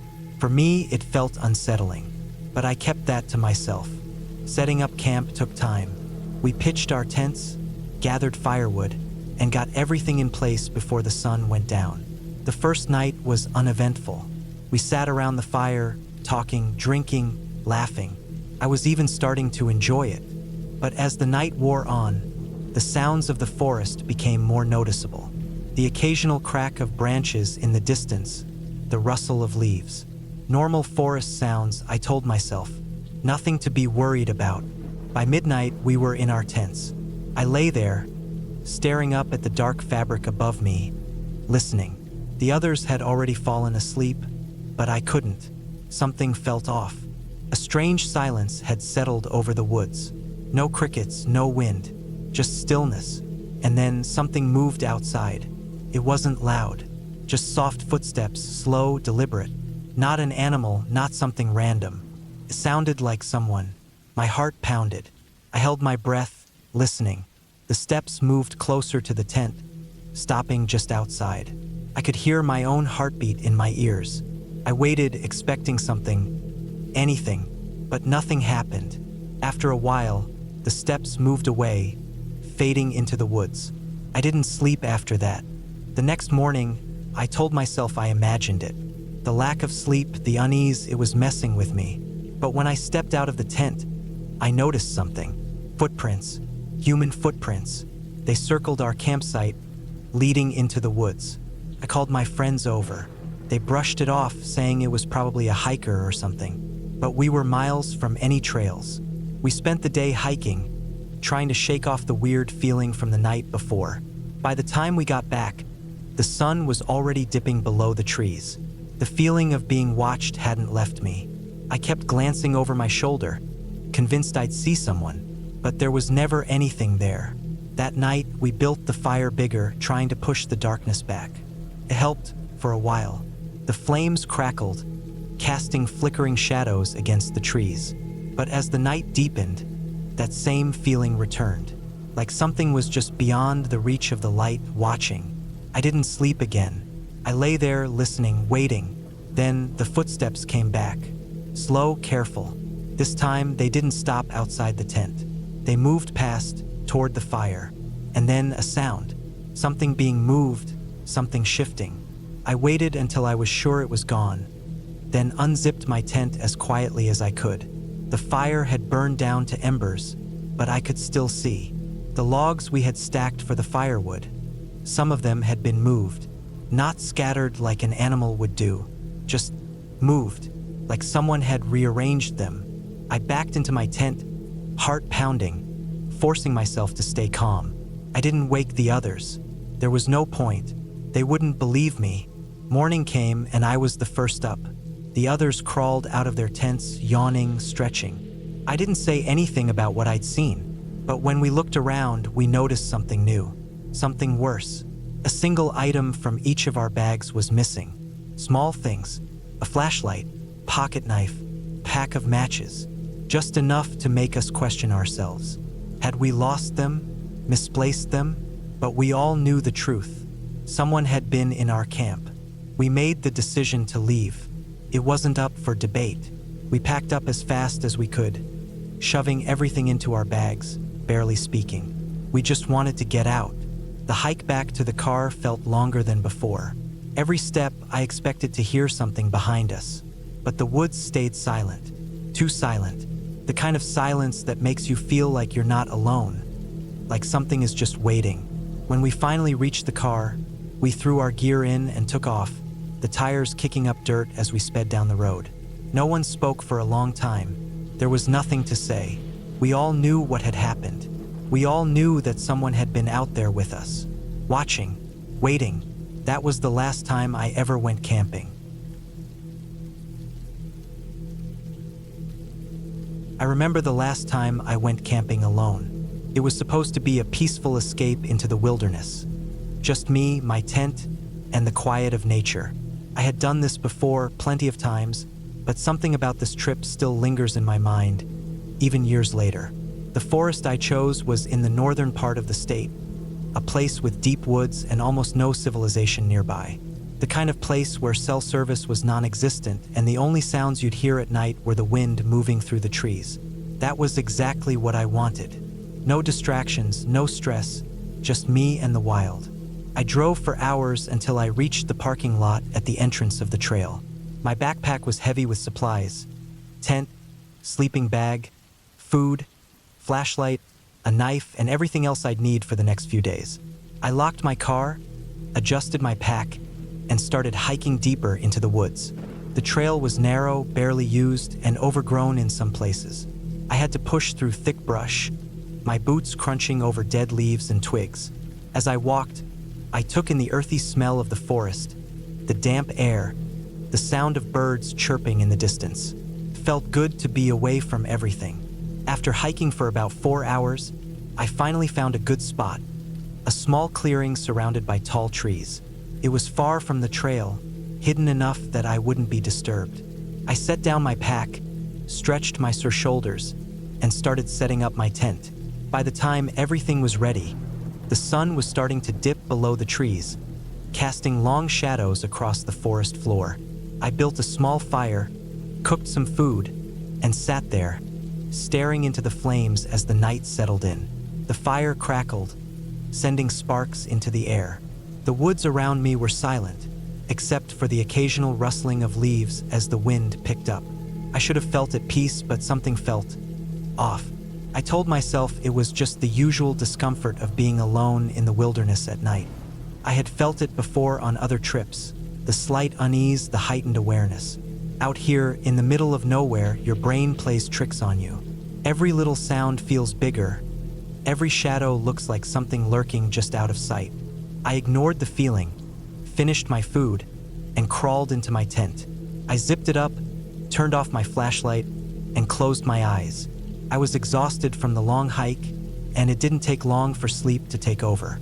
Then, sometime in the middle of the night, I woke up. At first, I didn't know why. The fire had burned down to embers, and the air was cold inside the tent. I listened, trying to figure out what had pulled me from sleep. The forest was still, except for the distant hoot of an owl. Nothing seemed out of the ordinary. Then I heard it, a sound. It wasn't loud, not at first. A faint rustling, maybe 10 or 15 feet away from my tent. Could have been an animal, I thought. A raccoon, a deer. But then it happened again, closer this time. Slow, deliberate movement, not an animal. I held my breath, straining my ears. The sound stopped. I waited, heart pounding, trying to convince myself that it was just my imagination. Then I heard it again. Footsteps. Someone was out there. My stomach tightened. I reached for my knife, gripping it tightly. I had no idea who or what was outside my tent, but I knew one thing: it wasn't supposed to be there. I stayed still, barely breathing, listening. The footsteps circled my tent. Slow, measured. Whoever it was, they weren't in a hurry. They were taking their time. Then they stopped, right outside. For what felt like forever, there was nothing but silence. Then, the zipper on my tent moved. A slow, careful tug. Not fast, not clumsy. Like whoever was outside was trying not to wake me. I didn't think. I reacted. I lunged forward, grabbing the zipper from the inside and yanking it shut with all my strength. My breathing was heavy, but I forced myself to be silent, listening for any sign of movement. Nothing. Then the footsteps started again, moving away this time. Slow, deliberate, fading into the trees. I didn't move. I stayed curled up inside my sleeping bag, knife still clutched in my hand, listening to the silence that stretched on for what felt like hours. I didn't sleep the rest of the night. As soon as the sun started rising, I unzipped my tent and stepped outside, my legs shaking. The clearing looked the same, but something caught my eye: footprints. Not animal tracks, human footprints circling my tent. And then I saw something that made my blood run cold. Right next to the fire pit, in the dirt, was a single word, scratched into the ground with a stick. Run. I didn't hesitate. I packed up my things as fast as I could, my hands shaking so badly I could barely tie the straps on my backpack. I didn't eat, didn't stop to rest. I just started walking, fast, back toward the trail. The whole way back, I felt like I was being watched. I kept checking over my shoulder, expecting to see someone following me.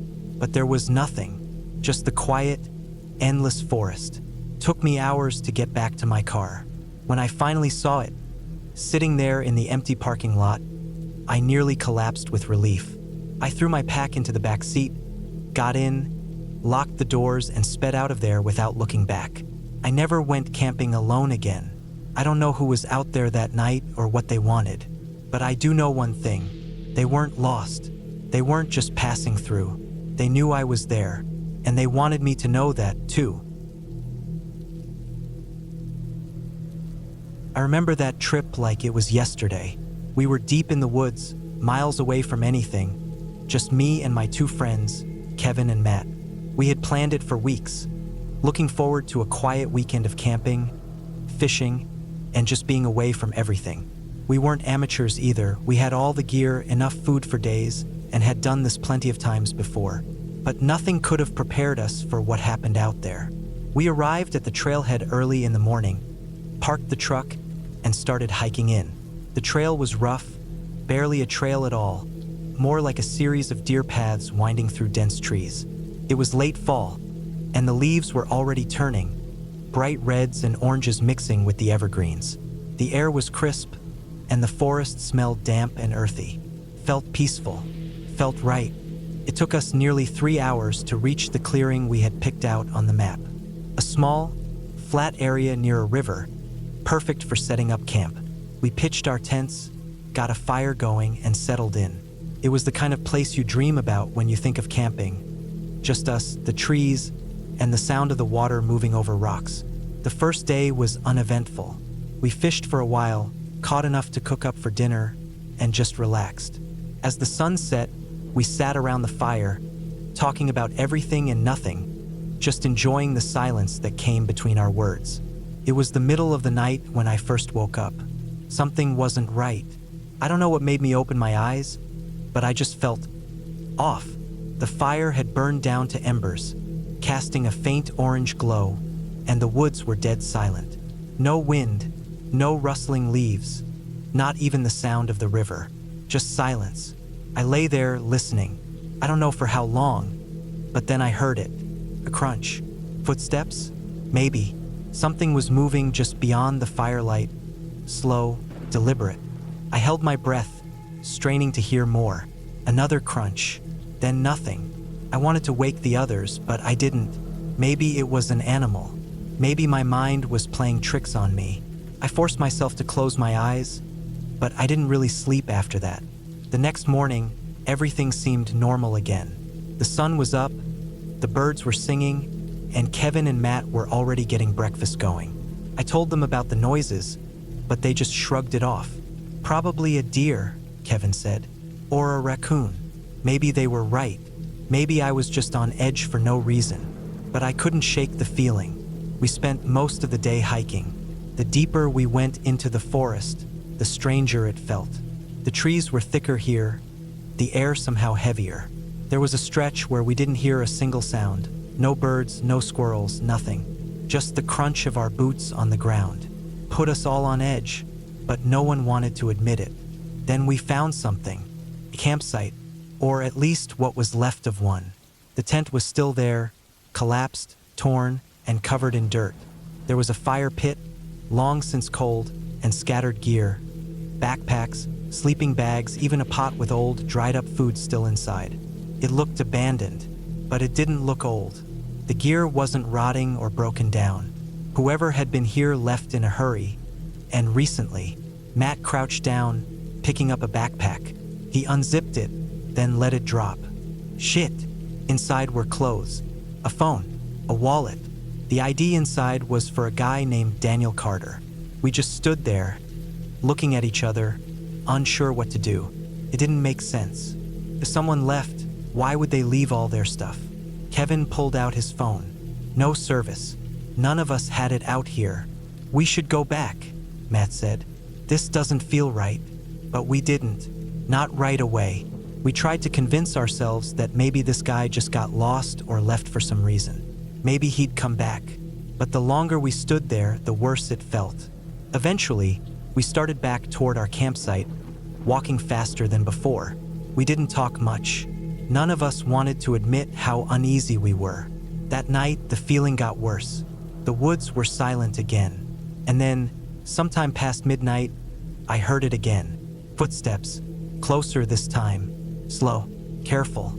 I sat up in my tent, my heart pounding. I could see the dying fire through the thin fabric, but nothing else. Then another noise. Not footsteps this time. Breathing. Just outside my tent. I didn't move. I didn't breathe. I just sat there, frozen. Then suddenly the breathing stopped, and then the zipper on my tent started to move. I lunged for my flashlight, flipping it on and shining it at the entrance. The zipper stopped. There was nothing there, nothing I could see, but I knew something had been there. That was enough. I scrambled out of the tent, yelling for the others. Kevin and Matt were already up, both of them wide-eyed, panicked. They had heard it too. We didn't wait. We grabbed our things, only what we could carry, and took off. It didn't matter that it was the middle of the night. It didn't matter that we had miles to go. We just ran. We didn't stop until we saw the truck. We threw our stuff in, jumped inside, and locked the doors. Only then did we breathe. Only then did we speak. We never talked about it after that. We didn't call the cops. We didn't go back. We left that place behind and never looked back. But sometimes, late at night, I think about that abandoned campsite. I think about the wallet we left behind, about the name on the ID, Daniel Carter. I think about what might have happened to him. And I wonder if, somewhere out there in those woods, someone or something is still waiting.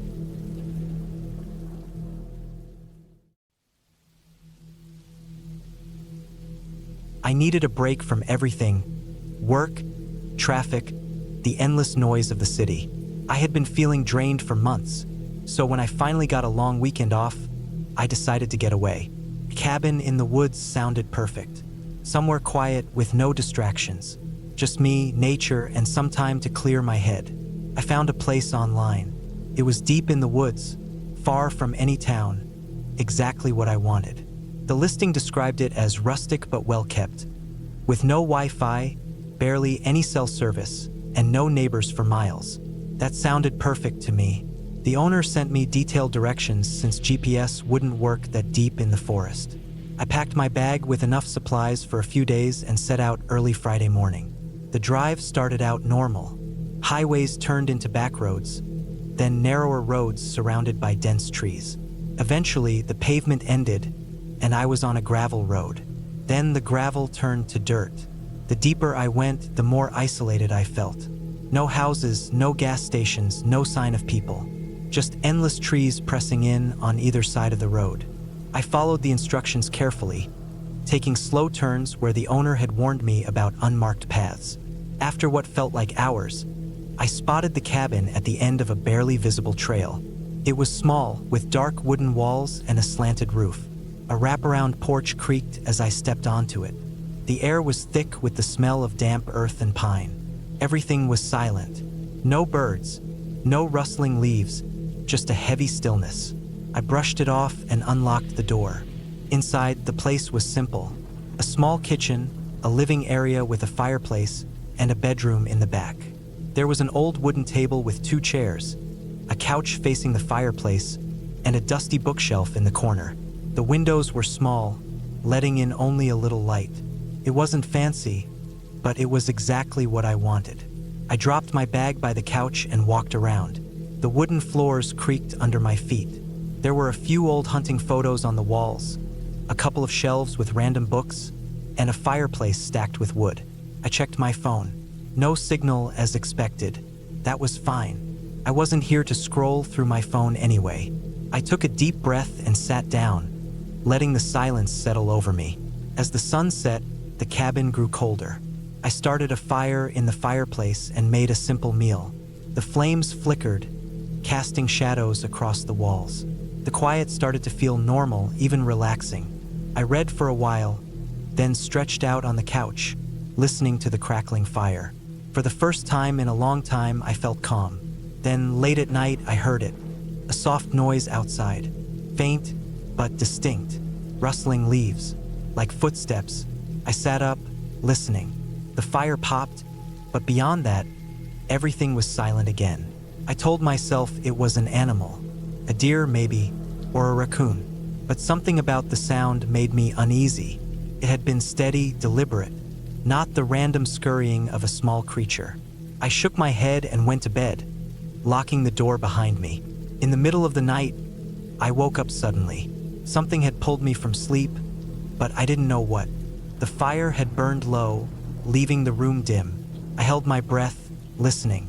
Then I heard it again, a soft scraping against the cabin wall. It was slow, deliberate, like fingers running along the wood. A chill ran down my spine. I grabbed my flashlight and aimed it at the window. The glass reflected nothing but darkness. I waited, heart pounding. The sound stopped. For a long time, I lay awake, staring at the ceiling, listening for any movement. Eventually, exhaustion won, and I drifted back to sleep. Morning came, and I felt silly for being so paranoid. I stepped outside with my coffee, stretching. The ground was damp from the night's dew. Then I saw something that made my stomach drop. Footprints, fresh ones, leading from the trees to the side of the cabin. They weren't mine. I looked around, scanning the tree line. Nothing moved. The footprints didn't circle the cabin. They stopped near my bedroom window.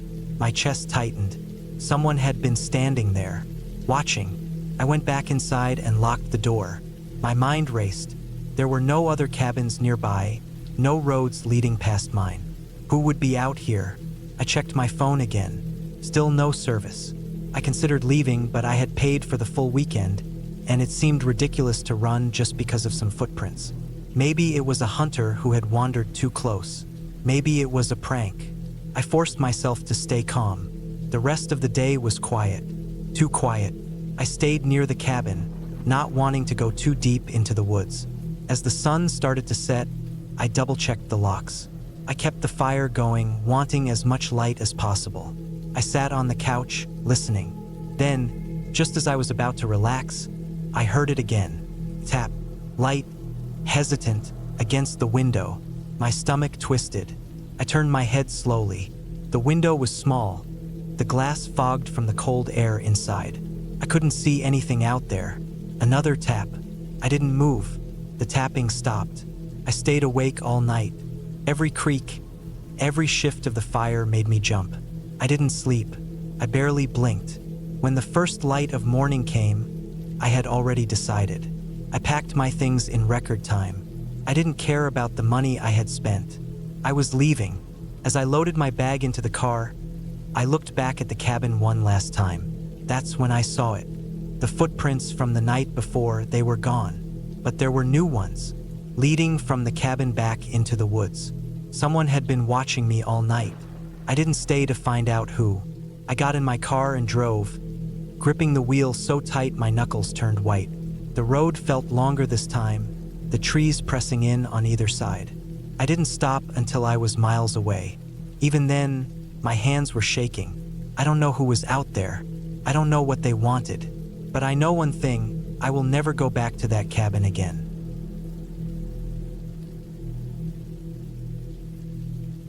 I had been looking for a quiet place to get away for a while. Life had been too noisy, work, the city, people. I wanted to be alone, just for a few days, somewhere peaceful, somewhere deep in nature where no one could reach me. I found a cabin listed online, far from any town, deep in the woods. It was perfect. No Wi-Fi, no phone signal, no distractions. Just me, the cabin, and silence. The drive was long. The further I went, the more the roads narrowed. Asphalt turned to gravel, then dirt. I passed a few scattered houses at first, then nothing. Just miles of trees on either side of the road. I followed the directions carefully, making sure I didn't miss any turns. The last stretch was barely a road at all, just a narrow trail with deep tire grooves winding through dense trees. It felt like I was going somewhere forgotten by the world.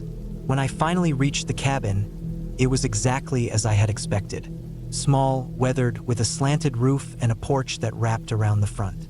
The wood looked old but solid. The windows were small, the kind that barely let in any light. It sat alone at the end of the trail, surrounded by nothing but thick forest. There were no other cabins nearby, no signs of people, nothing but trees and the sound of the wind rustling through the branches. I stepped out of the car, stretching my legs. The air smelled fresh, earthy, untouched. But there was something else, something strange. It was quiet, too quiet. I expected birds, maybe the distant rustling of an animal moving through the underbrush. But there was nothing, just complete stillness. I brushed it off. I had been in the city for too long. Maybe I just wasn't used to real silence anymore. I grabbed my bag and unlocked the door. The inside was simple. One main room with a fireplace, a small kitchen, a bedroom in the back. There was an old wooden table with 2 chairs, a couch facing the fireplace, a dusty bookshelf against one wall. It smelled like wood and age. The walls were lined with old hunting photos, black and white pictures of men holding up deer, rifles slung over their shoulders. A few shelves held random books, their covers faded with time. The first thing I did was check my phone. No service. I had expected that, but it still made me feel a little uneasy. It was strange knowing that if something happened, I had no way of calling for help. But I told myself that was the point of this trip. No distractions, just me and the quiet. I spent the rest of the evening settling in. I stacked the firewood left by the owner, started a small fire in the fireplace, and made a simple meal. As night fell, the cabin grew colder. The fire crackled, casting long shadows on the walls. I sat on the couch, listening to the silence. It was strange at first, unsettling, but I told myself I would get used to it. Then I heard something outside, faint rustling. I sat up, listening. The fire popped, but beyond that, nothing. Maybe a raccoon, maybe a deer. I shook my head, forcing myself to relax. I had been in the city for too long. My mind was just playing tricks on me. I went to bed, making sure to lock the door, though I doubted anyone was out here. Who would be this deep in the woods? I woke up in the middle of the night. Something had pulled me from sleep, but I didn't know what. The fire had burned low, the room dim. I listened, holding my breath. Then I heard it, a soft scraping sound against the cabin wall. Slow, deliberate. My skin prickled. I reached for my flashlight, pointed it at the window, but the glass reflected nothing but the faint glow of the embers. I waited, listening. The sound stopped. I stayed awake for a long time, staring at the ceiling. Eventually, exhaustion won, and I drifted back to sleep. Morning came, and I felt silly for being so on edge. I stepped outside with my coffee, taking in the fresh air. The ground was damp from the night's dew. Then I saw them, footprints, fresh ones, leading from the tree line to the side of the cabin. They weren't mine. My stomach dropped. I scanned the tree line, searching for any sign of movement. Nothing. The footprints didn't go all the way around the cabin. They stopped near my bedroom window. My chest tightened. Someone had been outside while I was sleeping. I went back inside and locked the door. My thoughts raced. Who would be out here? There were no roads past mine, no other cabins nearby. I checked my phone again. No service. I thought about leaving, but I had paid for the full weekend, and it seemed ridiculous to run just because of some footprints. Maybe it was a hunter passing through, maybe just some local messing around. I forced myself to push the fear away. The rest of the day was quiet. I stayed near the cabin, not wanting to go too deep into the woods. As the sun started to set, I double-checked the locks, made sure the fire was big enough to last a while. I sat on the couch, listening. Then, just as I was about to relax, I heard it. Tap, light, hesitant, against the window. My stomach twisted. I turned my head slowly, my breath caught in my throat. The window was small, the glass slightly fogged from the cold air inside. I couldn't see anything out there. Another tap. My hands gripped the armrest of the couch. I didn't move. The tapping stopped. I stayed awake all night. Every creak of the wood, every shift of the fire made me jump. When the first light of morning came, I had already made up my mind. I packed my things in record time, barely even stopping to eat. I didn't care if I had paid for another night. I was leaving. As I loaded my bag into the car, I looked at the cabin one last time. That's when I saw it. The footprints from the night before, they were gone. But there were new ones, fresh ones, leading from the cabin back into the woods. Someone had been watching me. I didn't stay to find out who. I got in my car and drove, not looking back. The road seemed longer this time, the trees pressing in on either side. I didn't stop until I was miles away. Even then, my hands were shaking on the wheel. I don't know who was out there or what they wanted, but I do know one thing: I won't ever go back to that cabin again.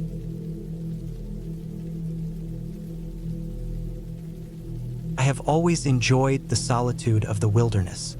Being surrounded by nature, away from the noise of the city, has always given me a sense of peace. Over the years, I have taken many trips to remote cabins, places where I could spend days without seeing another person. There was something comforting about the isolation, about the quiet that only deep woods can offer. But one trip changed the way I looked at these getaways forever. I had found the cabin through an old map I bought at a flea market.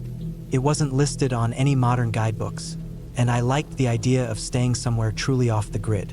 The cabin was deep in the mountains, miles away from the nearest town. I had to drive for hours along a rough, unpaved road just to reach the general area. From there, it was a 2-hour hike through dense forest to reach the place. The idea of being so far from everything excited me. Felt like a true escape. The hike in was exhausting. The trail was barely a trail at all. Just a faint path through the trees that looked like it hadn't been used in years. Fallen branches and overgrown brush made the walk slow and difficult. I had packed enough supplies to last a week, and my backpack weighed heavily on my shoulders. The deeper I went, the quieter it became. No distant sounds of cars, no hum of civilization, just the rustling of leaves and the occasional bird call. It was exactly what I wanted. When I finally reached the cabin, I felt a wave of relief.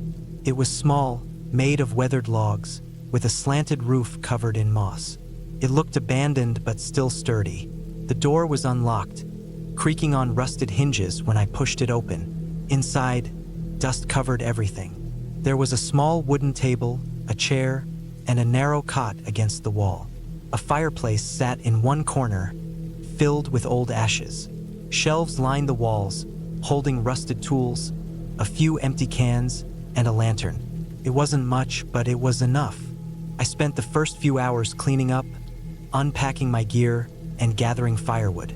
As the sun set, I lit a fire in the fireplace and sat on the cot, eating a simple meal. The warmth of the flames and the crackling of burning would made the place feel almost cozy. The wind howled outside, rattling the loose window panes, but inside, I felt safe. That feeling didn't last. Sometime in the middle of the night, I woke up suddenly. The fire had burned down to embers, casting faint shadows across the walls. At first, I wasn't sure what had woken me. I sat up, listening. The wind had died down, and the cabin was silent. Then I heard it, a faint sound, barely there. A slow, deliberate creaking, like weight shifting on old wooden boards. My heart pounded as I held my breath, straining to listen. The sound came from outside, near the front porch. It wasn't the wind. It wasn't an animal. It was steady, deliberate, like someone was standing there. I reached for my flashlight and clicked it on, shining the beam toward the door. Nothing. The sound had stopped. I waited, frozen, barely daring to breathe. Minutes passed. Then, just as I began to relax, something scraped against the door. A long, dragging sound, like nails or fingertips running across the wood. I gripped my knife tightly, my palms slick with sweat. I didn't move. The sound came again, slow, deliberate. Someone was outside, just inches away, waiting. I stayed like that for what felt like hours, my muscles tense, my ears straining for any hint of movement. But after that last scrape, everything went silent again. I waited until the first light of dawn crept through the windows before I dared to move. When I finally opened the door, my stomach clenched. The ground outside was disturbed. The dirt and leaves shifted. Footprints, bare footprints. They led up to the door, circled the cabin, then disappeared into the woods. My skin crawled. Whoever had been there had walked barefoot in the freezing night all the way to my cabin. I didn't waste any time. I packed my things as quickly as possible, stuffing everything back into my bag. I wanted to be out of there before nightfall. As I stepped off the porch, I glanced at the footprints again. They weren't deep, but they were clear. A single set. Someone had come here alone. Someone who knew this cabin existed. Someone who had stood outside my door for hours. The hike back felt different. The woods no longer felt peaceful. Every snapped twig, every rustling branch made my pulse spike. I kept looking over my shoulder, half expecting to see someone watching me. But I never saw anything. The only proof that anything had happened was the set of footprints outside that cabin. When I finally reached my car, I threw my gear in the back and drove away without looking back. I don't know who was out there that night, and I don't want to know. Maybe it was just some drifter, someone living off the land. Maybe it was something worse. Either way, I never went back to that cabin, and I never will. I had always wanted to spend time alone in a remote cabin. The idea of getting away from the constant noise of the city and the endless digital distractions seemed like a perfect break. When I found an old rental listing for a secluded cabin deep in the mountains, I booked it for a week without hesitation. The listing mentioned that the cabin was miles from the nearest town, with no cell service and only a small dirt road leading to it. That was exactly what I wanted, pure isolation. I arrived late in the afternoon. The drive up had been rough. The road was narrow and barely maintained, with potholes deep enough to rattle my truck. Thick trees lined both sides of the road, their branches arching over the path like they were closing in. When I finally saw the cabin, I felt a mix of relief and unease. It looked older than I expected, with weathered wood and a sagging porch. The place felt forgotten, like no one had been there in years. I parked the truck and stepped out, stretching my legs after the long drive. The air was crisp, the smell of damp earth and pine heavy around me.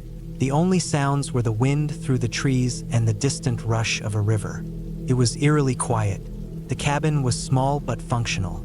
A single room with a fireplace, a kitchenette, and a cot in the corner. The furniture was old, the wooden floor scuffed from years of use.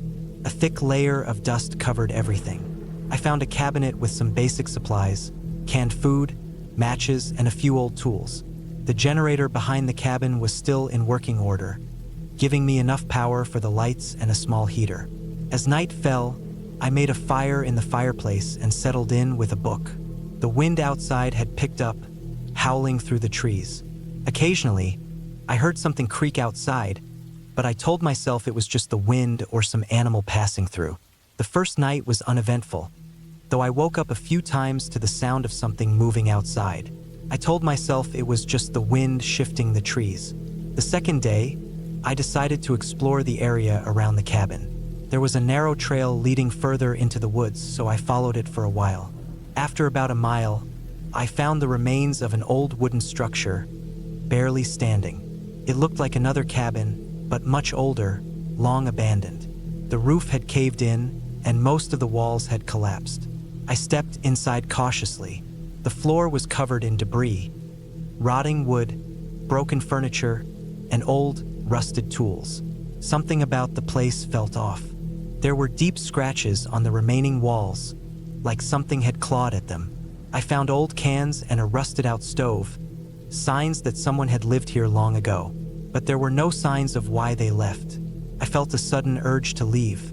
I backed out of the structure and made my way quickly back to my cabin, glancing over my shoulder more than once. I told myself I was just being paranoid.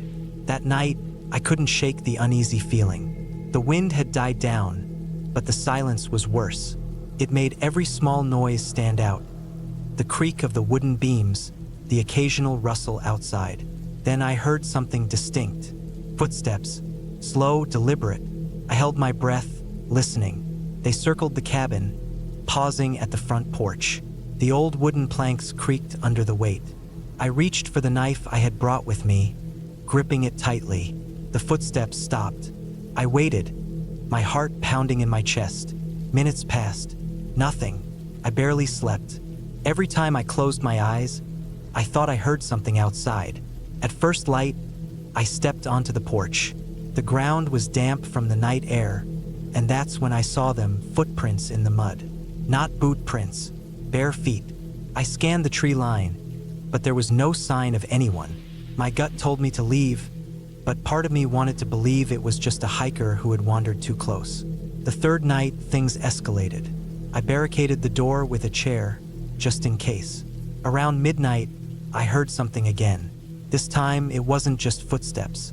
I heard breathing, close, right outside the cabin. Then, a slow, deliberate knock on the door. I stayed completely still. My knife was in my hand, my pulse hammering in my ears. The knock came again. Then silence. I didn't move until the first light of dawn seeped through the windows. When I finally dared to check outside, the footprints were back. They led from the woods, stopped at my door, then disappeared back into the trees. I had seen enough. I packed my things and loaded them into the truck as fast as I could. As I was about to leave, I looked back at the cabin one last time. That's when I noticed something that made my blood run cold. The chair I had used to barricade the door? It was moved. Not knocked over, not pushed aside, moved neatly to the other side of the room. I didn't waste another second. I got in my truck and drove out of there, the tires skidding on the dirt road. I didn't stop until I was miles away, back on the main road. I don't know who or what was out there, but I know one thing for sure. I will never stay in a remote cabin again. I had been looking forward to the trip for weeks. A few days alone in an old cabin deep in the woods. No distractions, no noise, just me and the wilderness. I had rented the place online. Some old hunting cabin miles from the nearest road. Exactly what I wanted. A place where I could disconnect from everything. The drive took longer than expected. The last stretch was nothing more than a narrow dirt road winding through thick trees, barely wide enough for my truck. The forest was dense, untouched. No cell service, no signs of other people. Just trees stretching in every direction. When I finally reached the cabin, it was late afternoon. The place was small, built of dark, weathered wood, with a covered porch and a stone chimney. The forest pressed close against it, the trees blocking out most of the sky. There was a small clearing out front, just enough space to park my truck. The silence was absolute. Inside, the cabin was simple. A single room with a small kitchen area, a wood-burning stove, a table with 2 chairs, and a bed against the far wall. There was a back door that led to a small storage shed, half buried in leaves. The only light came from a few oil lamps and the dying sunlight filtering through the trees. I unloaded my supplies, set up my gear, and lit a fire in the stove. As night fell, the air grew colder. I sat at the table eating a quick meal, listening to the sounds outside. The wind moving through the trees, the occasional creak of the old cabin settling. Normal sounds, nothing out of place. The first night I slept well. The thick logs of the cabin kept the cold out, and the fire burned low in the stove. I woke early, feeling rested. I made coffee, stepped outside, and took a deep breath of the crisp morning air. The forest was still and quiet. I spent the day exploring the area, hiking through the trees, following a small stream that ran near the cabin. I found old tracks in the mud, deer, maybe a bear. Nothing unusual, just the kind of solitude I had been looking for. That night, things started to feel different. I was sitting by the stove, reading, when I heard something outside. A soft, deliberate sound. Not the wind, not an animal moving through the brush. Footsteps, slow, steady. I sat still, listening. The steps stopped. I stood up, walked to the window, and looked out. Nothing but darkness. I told myself it was just my imagination, that I was letting the isolation get to me. But I couldn't shake the feeling that someone, or something, was out there, just beyond the trees. I checked the door, making sure it was locked, then went to bed. I lay awake for hours, listening. Every creak of the cabin, every shift of the wind made my skin crawl. At some point, exhaustion took over, and I drifted off. The next morning, I stepped outside and saw something that made my stomach drop. Tracks in the dirt. Fresh tracks. Human. Leading from the trees to the cabin's front door. They didn't go anywhere else.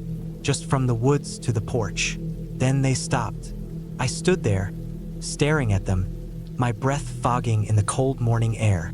Someone had been here, watching, standing just outside my door, and I had heard them. I scanned the trees, looking for any sign of movement. Nothing, just endless forest. I had no idea who it could have been. A hunter? A hiker who had gotten lost? But why wouldn't they knock? Why wouldn't they say anything? Why just stand there in the dark? I tried to shake it off, but all day, I couldn't relax. Every time I stepped outside, I felt like I was being watched. I kept checking over my shoulder, scanning the trees. The quiet that I had enjoyed the day before now felt oppressive, heavy. That night, I made sure the door was locked, wedging a chair under the handle just in case. I kept my hunting knife on the table next to me. The fire in the stove burned bright, casting flickering shadows against the walls. Sometime after midnight, I woke up. At first, I wasn't sure why. The fire had burned down to embers, filling the room with a dim orange glow. Then I heard it, a soft tapping, not at the door, at the window. I lay still, my heart pounding. The window was right next to the bed. The only thing separating me from whatever was outside was a thin pane of old glass. I turned my head slowly, straining my eyes in the darkness. Something moved. Just beyond the glass, a shadow shifted. I reached for the knife, gripping it so hard my hand ached. The tapping continued, light, rhythmic, deliberate. I forced myself to sit up, my pulse hammering in my ears. I stared at the window, waiting for the next tap, but it never came. I don't know how long I sat there, knife in hand, staring at that window. But eventually, the first light of dawn started creeping through the trees. And just like that, the feeling was gone. I packed my things as fast as I could. I didn't eat. I didn't even make coffee. I just wanted to be gone. The second my truck's engine roared to life, I felt a wave of relief. As I pulled away, I glanced in the rearview mirror. Standing at the edge of the trees, half hidden in the shadows, was a figure.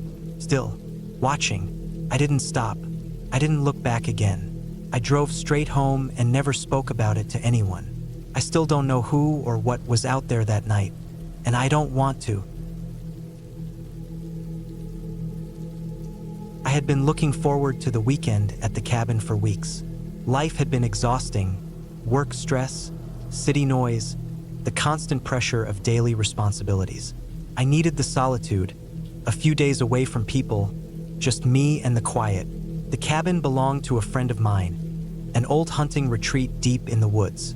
It hadn't been used in years, but he said it was still in decent shape. No running water, no electricity, but that didn't bother me. I wanted to disconnect completely. The drive was long. The paved road eventually turned into a narrow dirt path, twisting through dense forest. It had rained recently, and the road was rough with mud and deep ruts. My truck struggled through a few spots, but I managed. By the time I reached the clearing where the cabin stood, the sun was beginning to set. The cabin was smaller than I had expected. A simple wooden structure, dark from age, with a steep roof and a porch that sagged slightly on one side. The windows were intact but covered in grime. The door had a heavy iron latch, rusted but still solid. I stepped inside, the wooden floor creaking under my weight. Dust floated in the dim light. The air smelled stale, a mix of old wood and dampness. There was a small table, a few chairs, and a single cot pushed against the far wall.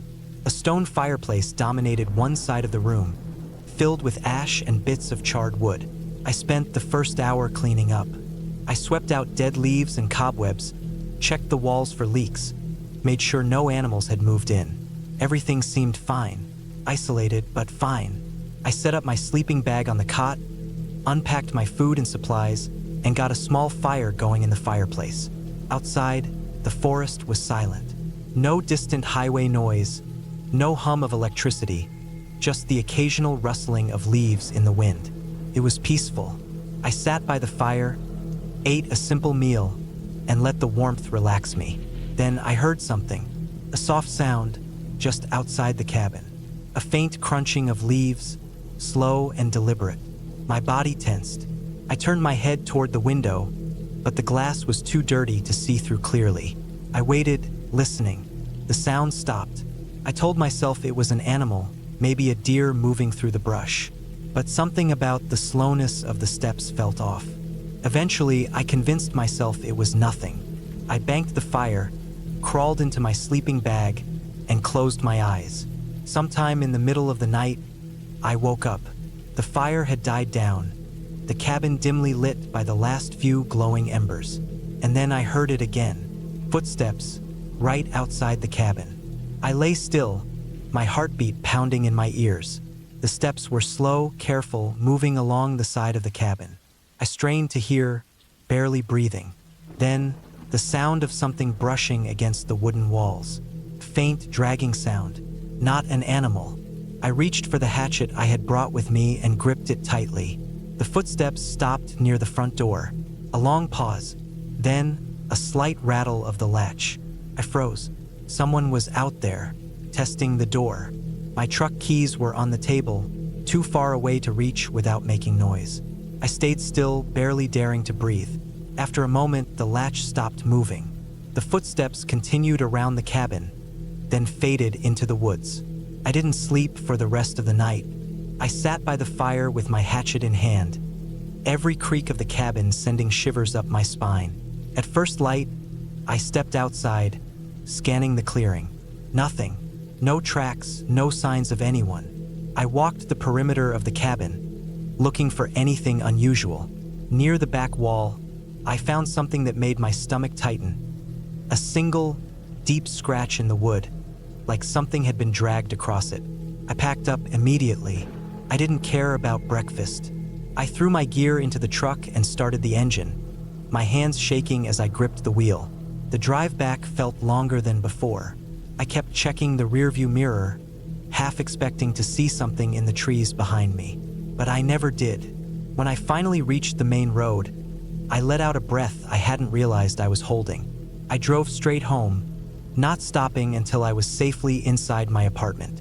I never told my friend what happened at his cabin. I never went back, and I never will.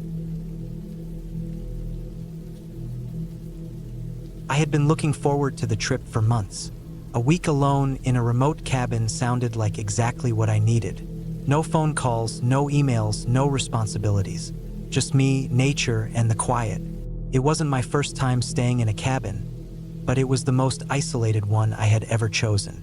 Miles from the nearest town, deep in the woods with no neighbors in sight. That was the appeal. The drive took longer than expected. The roads turned from pavement to gravel, then finally to dirt, winding deeper into the forest. My GPS lost signal halfway, but I had printed maps just in case. By the time I reached the cabin, the sun was already dipping behind the trees. It was smaller than I expected, old but sturdy looking. A single-story structure with a covered porch, a woodpile stacked neatly to the side, and a chimney that looked like it hadn't been used in years. I stepped inside and took a look around. The inside was simple: wood-paneled walls, a stone fireplace, a small kitchen, and one bedroom with a twin bed pushed against the far wall. There was an old rocking chair in the corner, a thick layer of dust covering its seat. The air was stale, but after cracking a few windows, it started to feel better. I unpacked my things, making sure to set my flashlight, knife, and a small emergency radio on the nightstand. I knew how easy it was to get careless in a place like this. A twisted ankle, a wrong step outside, and I could be stranded for days before anyone noticed. I had told a friend where I was going, given them the location, and promised to check in when I got back. After setting up, I made a quick dinner, ate on the porch, and listened to the sounds of the forest. The quiet was heavier than I expected. No distant highway noise, no hum of electricity, just the occasional rustling of leaves in the wind. It was peaceful. That night, I built a small fire in the fireplace, letting the warmth fill the cabin. The wood crackled, the light flickered against the walls. I read for a while, then decided to call it a night. The bed was old, the mattress thin, but I was exhausted. Sleep came fast. I woke up sometime in the middle of the night. At first, I wasn't sure why. The fire had burned down to glowing embers. The air was colder now. Then I heard it, something moving outside. Footsteps, slow, deliberate, not an animal. Too heavy, too precise. My heart started pounding. I stayed completely still, listening. The footsteps circled the cabin. Not close, but not far either. Just beyond the reach of the porch light.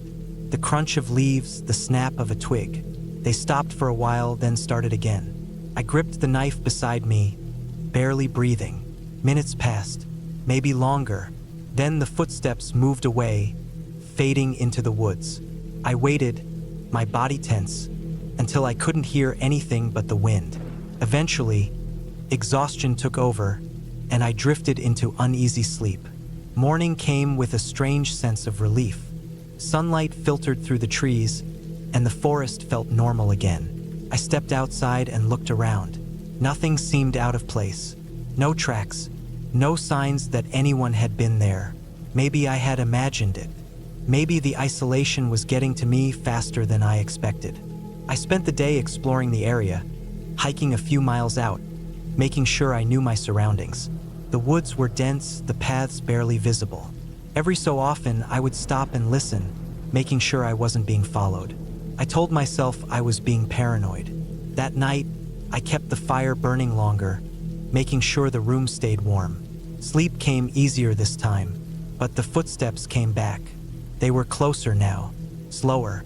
I forced myself to stay still, my knife gripped in my hand. Whoever it was, they weren't in a hurry. They moved around the cabin, stopping every so often. Listening, watching. I stayed awake until the first light of dawn. When I finally stepped outside, I looked for tracks again. This time I found them. Boot prints, large, deep, leading from the treeline to the edge of the porch, then back into the woods. Someone had been here, watching, listening. I locked the door behind me, checking the windows. Everything was secure, but it didn't matter.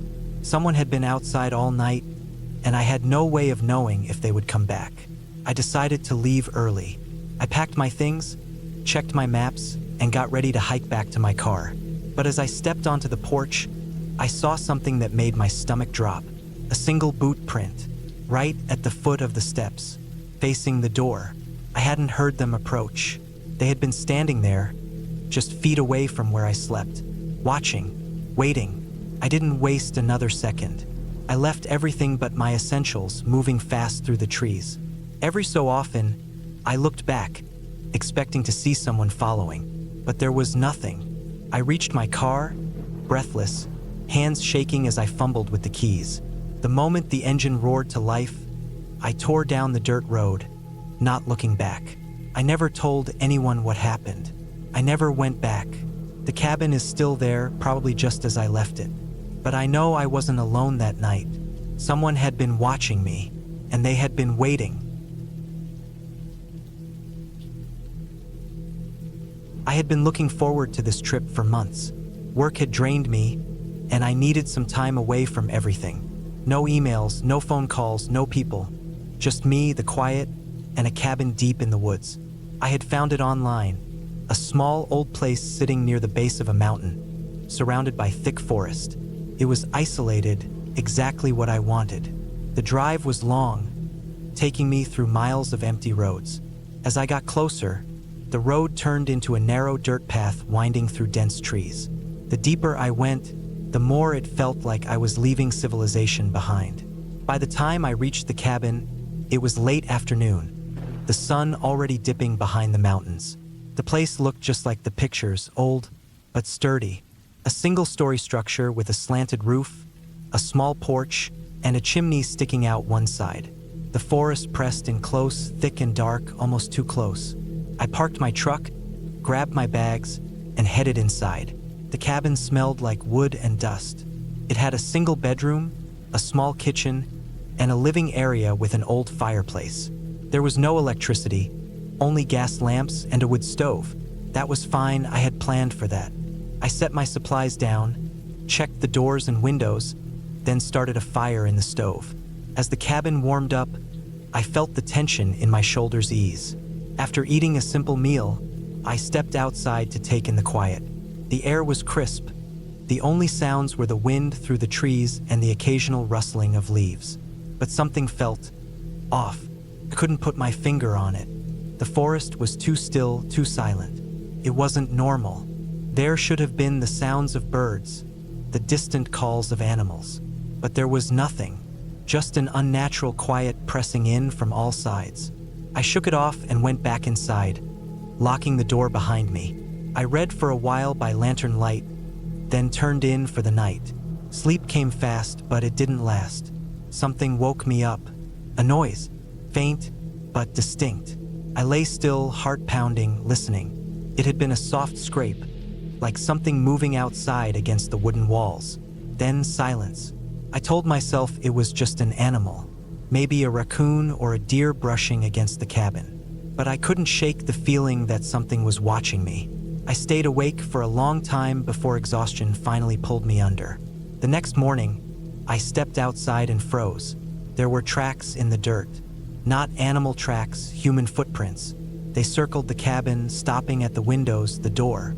Someone had been here, standing outside in the dark, watching me. I scanned the trees, my skin crawling.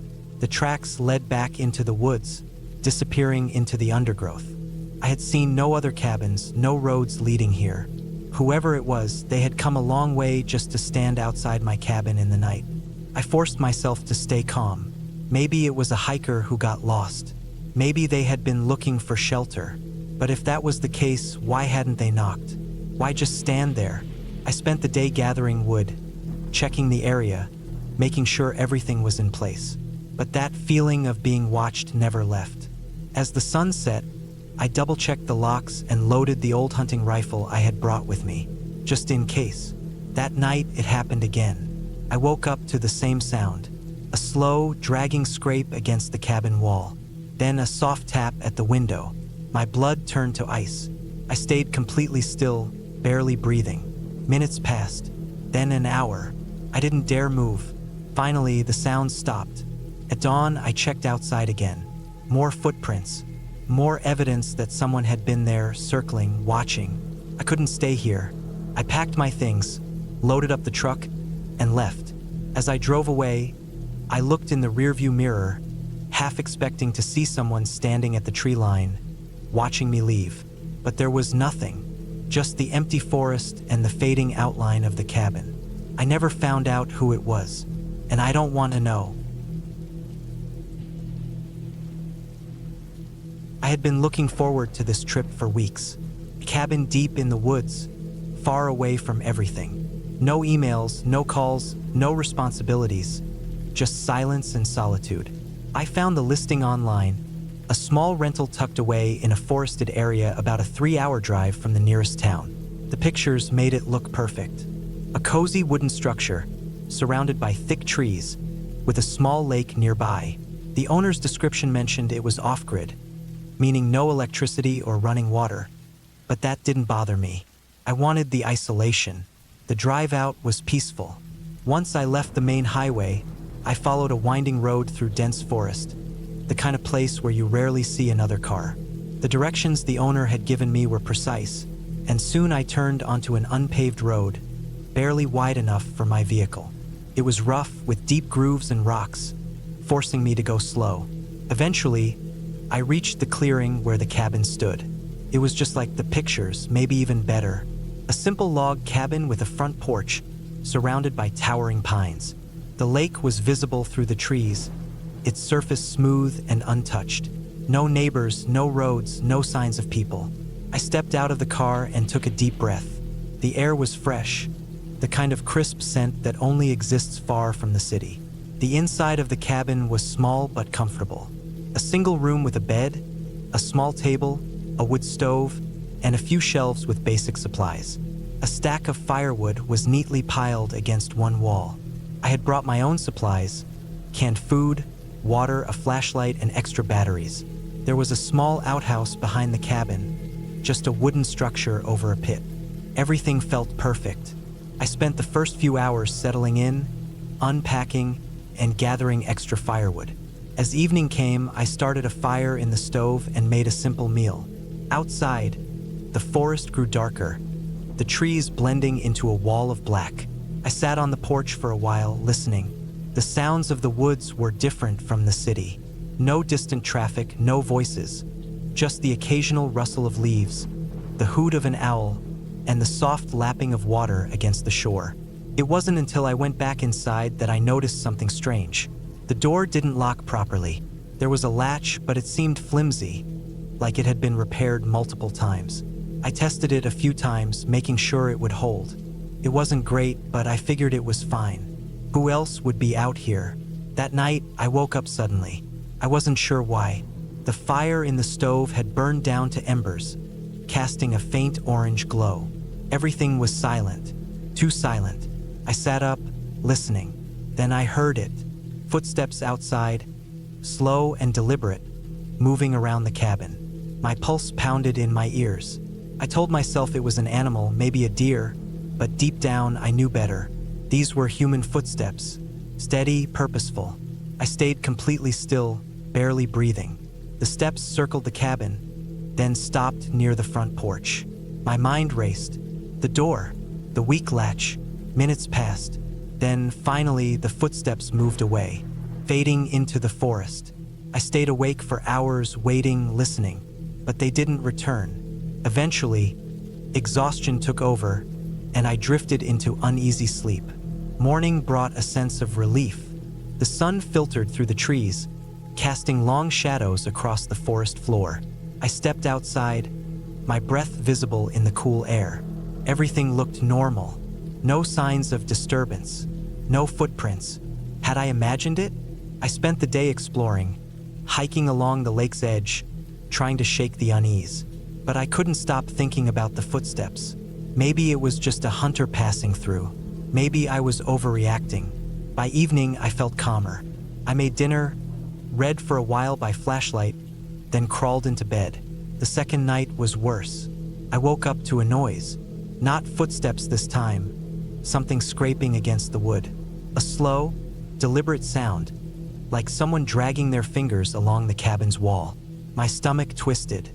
I sat up, heart hammering, gripping my flashlight. The scraping moved, circling the cabin. I wanted to check, to shine my light outside, but fear kept me frozen. Then came the knock. A single, deliberate knock on the door. Just once. Not forceful, not urgent. Just a tap, like someone letting me know they were there. Couldn't move, couldn't breathe. The silence that followed was unbearable. Then, after what felt like forever, the footsteps started again, moving away, back into the trees. I didn't sleep the rest of the night. By morning, I had made up my mind. I was leaving. I packed my things as fast as I could, stuffing my gear into my bag, constantly glancing at the door. When I stepped outside, the forest was silent. Too silent. No birds, no wind, just stillness. I locked the cabin, not that it mattered, and hurried to my car. The drive back felt endless. The rough road, the twisting turns. I kept checking my mirrors, half expecting to see someone standing at the tree line. But there was nothing. When I finally reached the main road, I let out a breath I hadn't realized I was holding. I drove straight home, not stopping once. I never contacted the cabin owner, never left a review. I didn't want to know if anyone else had experienced the same thing. I just wanted to forget. But sometimes, late at night, when everything is quiet, I swear I can still hear that single knock.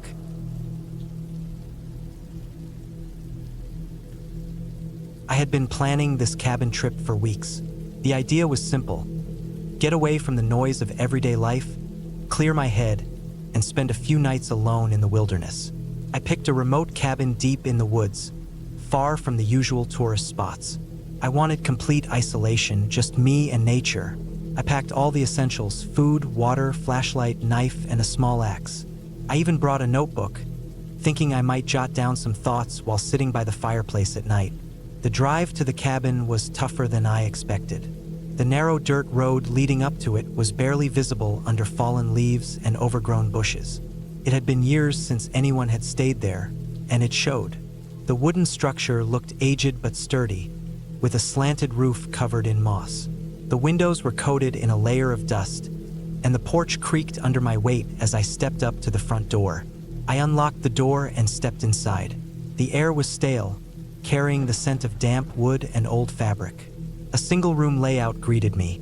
A small kitchen area, a wooden table, a stone fireplace, and a bed pushed against the far wall. It was simple, exactly what I wanted. I opened a few windows to let in fresh air and started unpacking. The first night was uneventful. I sat by the fire, eating a simple meal, listening to the distant sounds of the forest.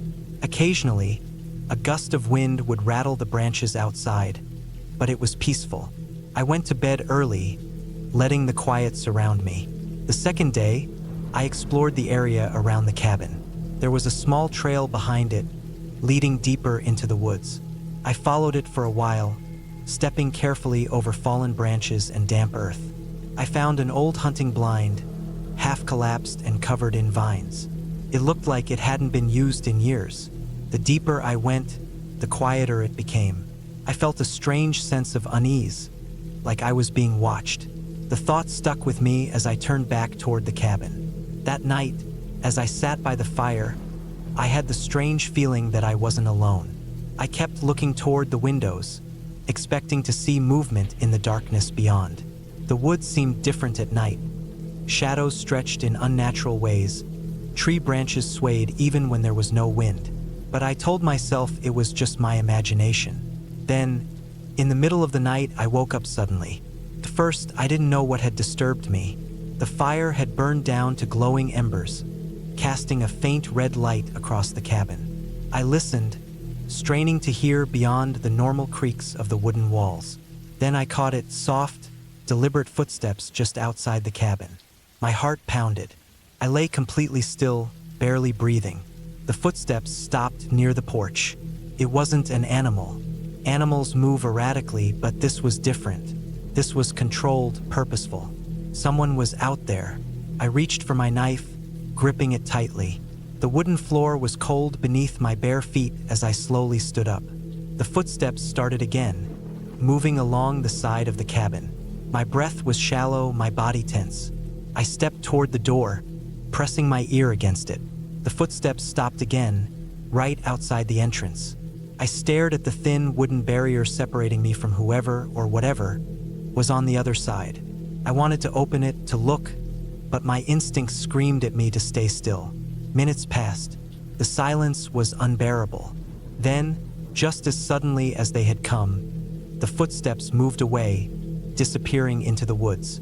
I waited for what felt like an eternity before finally allowing myself to breathe again. The next morning, I searched the area around the cabin. There were no footprints, nothing to indicate that someone had been there. But I knew what I had heard. It hadn't been a dream. I debated packing up and leaving, but part of me didn't want to give in to fear.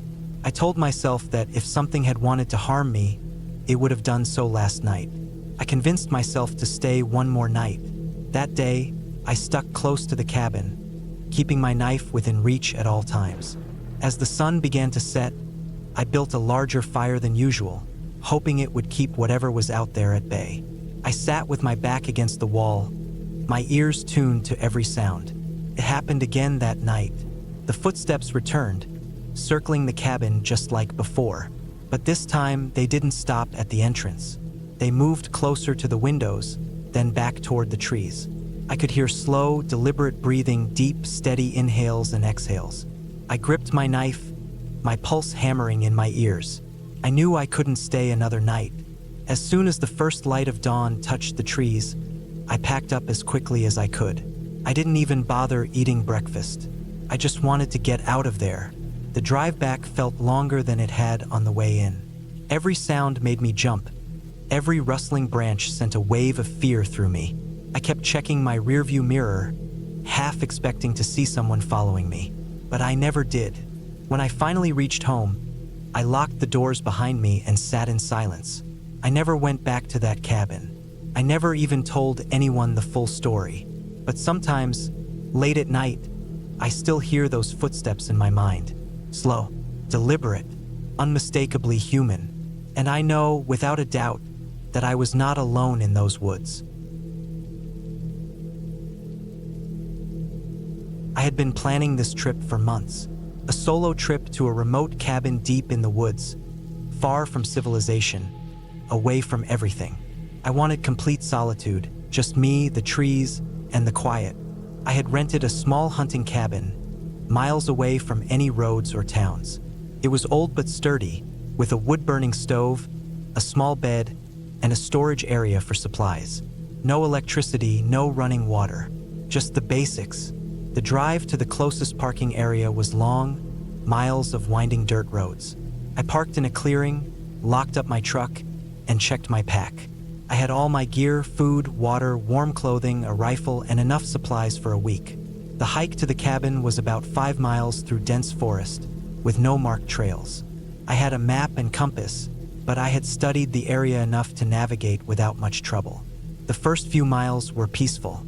The sun was shining, the air was crisp, and the forest smelled of damp earth and pine. The only sounds were my boots crunching on leaves and the distant calls of birds. No signs of people. No signs of anything unusual. Just the way I wanted it. When I reached the cabin, it looked just as I expected. Small, weathered, isolated. There was a stack of firewood against the side, likely left by the last person who stayed here. The door was locked, just as the owner had said it would be. I pulled out the key, unlocked it, and stepped inside. The air was stale, untouched for weeks, maybe months. Dust covered the wooden floor, and a few cobwebs clung to the corners of the ceiling. I set down my pack, stretched, and started setting up. I checked the small wood stove, making sure it was still in working order. The chimney was clear. I stacked some wood inside, ready for the night. The single window had a wooden shutter that could be latched from the inside. It wasn't much, but it would keep the wind out. By late afternoon, I had settled in. I chopped some more firewood, made a simple meal, and sat outside watching the trees. The silence was almost too much. No distant cars, no voices, just the wind through the branches. It was peaceful, but something about it made me uneasy. That night, I lit a fire, ate, and locked up. The inside of the cabin was warm, the flames casting flickering shadows on the walls. As I lay in bed, I listened to the woods. At first, just the usual sounds: wind, creaking trees, the occasional rustle in the bushes. But then something else. Footsteps. Slow, deliberate. Not an animal. Too heavy. They stopped just outside the cabin. I held my breath, listening. No knocking, no attempt to open the door. Just silence. Then, after what felt like forever, the footsteps moved away. I didn't sleep. The first light, I stepped outside. No signs of anything. No footprints. But I knew what I heard. Someone had been there. I spent the day checking the area. I walked a half-mile in each direction, looking for signs of a campsite or another cabin. Nothing. Just endless trees. That evening, I locked up again, kept my rifle close, and waited. Around midnight, the footsteps came back. This time, they circled the cabin. Slow, steady. My heart pounded. I stayed completely still. Then, just as before, they faded into the distance. At sunrise, I packed up. I wasn't going to wait around to see who it was or what they wanted. I left nothing behind, locked up the cabin, and started hiking back. Halfway to my truck, I saw something that stopped me cold. A boot print, fresh, leading away from the direction of the cabin. Someone had been following me. I didn't stop moving. When I reached my truck, I threw my gear inside, locked the doors, and drove until I was miles away. I never went back to that cabin. Maybe it was just a hunter. Maybe it wasn't. But I wasn't about to find out. Some places are better left alone. I had been looking forward to the trip for weeks. A few days alone in a remote cabin, deep in the woods, away from everything. No phone service, no distractions, just quiet. That was the plan. I had rented the cabin from a small listing I found online. It was old, simple, and far from any major roads. It had been used mostly as a hunting cabin, according to the description. There was a single dirt path leading to it, barely wide enough for my truck. It was exactly what I wanted. The drive out took longer than expected. The last stretch was rough, the road uneven, potholes filled with water from recent rain. By the time I reached the cabin, the sun was getting low, casting long shadows through the trees. The cabin itself looked like something from an old photograph. Weathered wood, a small porch, and a tin roof. It stood alone, surrounded by thick forest. The nearest neighbor was miles away. I parked and stepped out, stretching after the long drive. The air was fresh, carrying the scent of pine and damp earth. There was no noise except for the occasional rustling of leaves. No cars, no people, just silence. I liked it. The inside of the cabin was simple. One main room with a small kitchen area, a wooden table with 2 chairs, and a couch against the far wall. A door led to a tiny bedroom with a single bed, and there was a bathroom with an old shower that barely worked. It wasn't luxury, but it was what I needed. I unpacked my things, set up my sleeping bag on the bed, and started a fire in the old wood stove. The temperature had dropped fast, and the warmth was welcome. I made a quick meal, ate at the table, and then sat on the porch for a while, watching the woods darken. The trees were so thick that once the sun was gone, it felt like the world ended just beyond the cabin's small clearing. That night, I slept lightly. The bed was uncomfortable, and the wind outside made the trees creak. I woke up a few times, feeling like something had disturbed me, but there was nothing, just the silence pressing in. At some point, I fell into a deeper sleep. The next morning, I woke up early. The fire had died, and the air inside was cold. I got up, stretched, and went outside to gather some firewood. The cabin had a small shed a few yards away, stocked with dry logs. As I walked over, I noticed something that made me stop. There were footprints in the dirt. Not mine. They were fresh, leading from the woods to the porch, stopping right at the front door. Then they turned and went back into the trees. They were deep, meaning whoever left them was heavy, maybe wearing boots. My own tracks from the day before were still visible, but these were new. I stood there, staring at them. It didn't make sense. No one should have been out here. I had heard nothing during the night.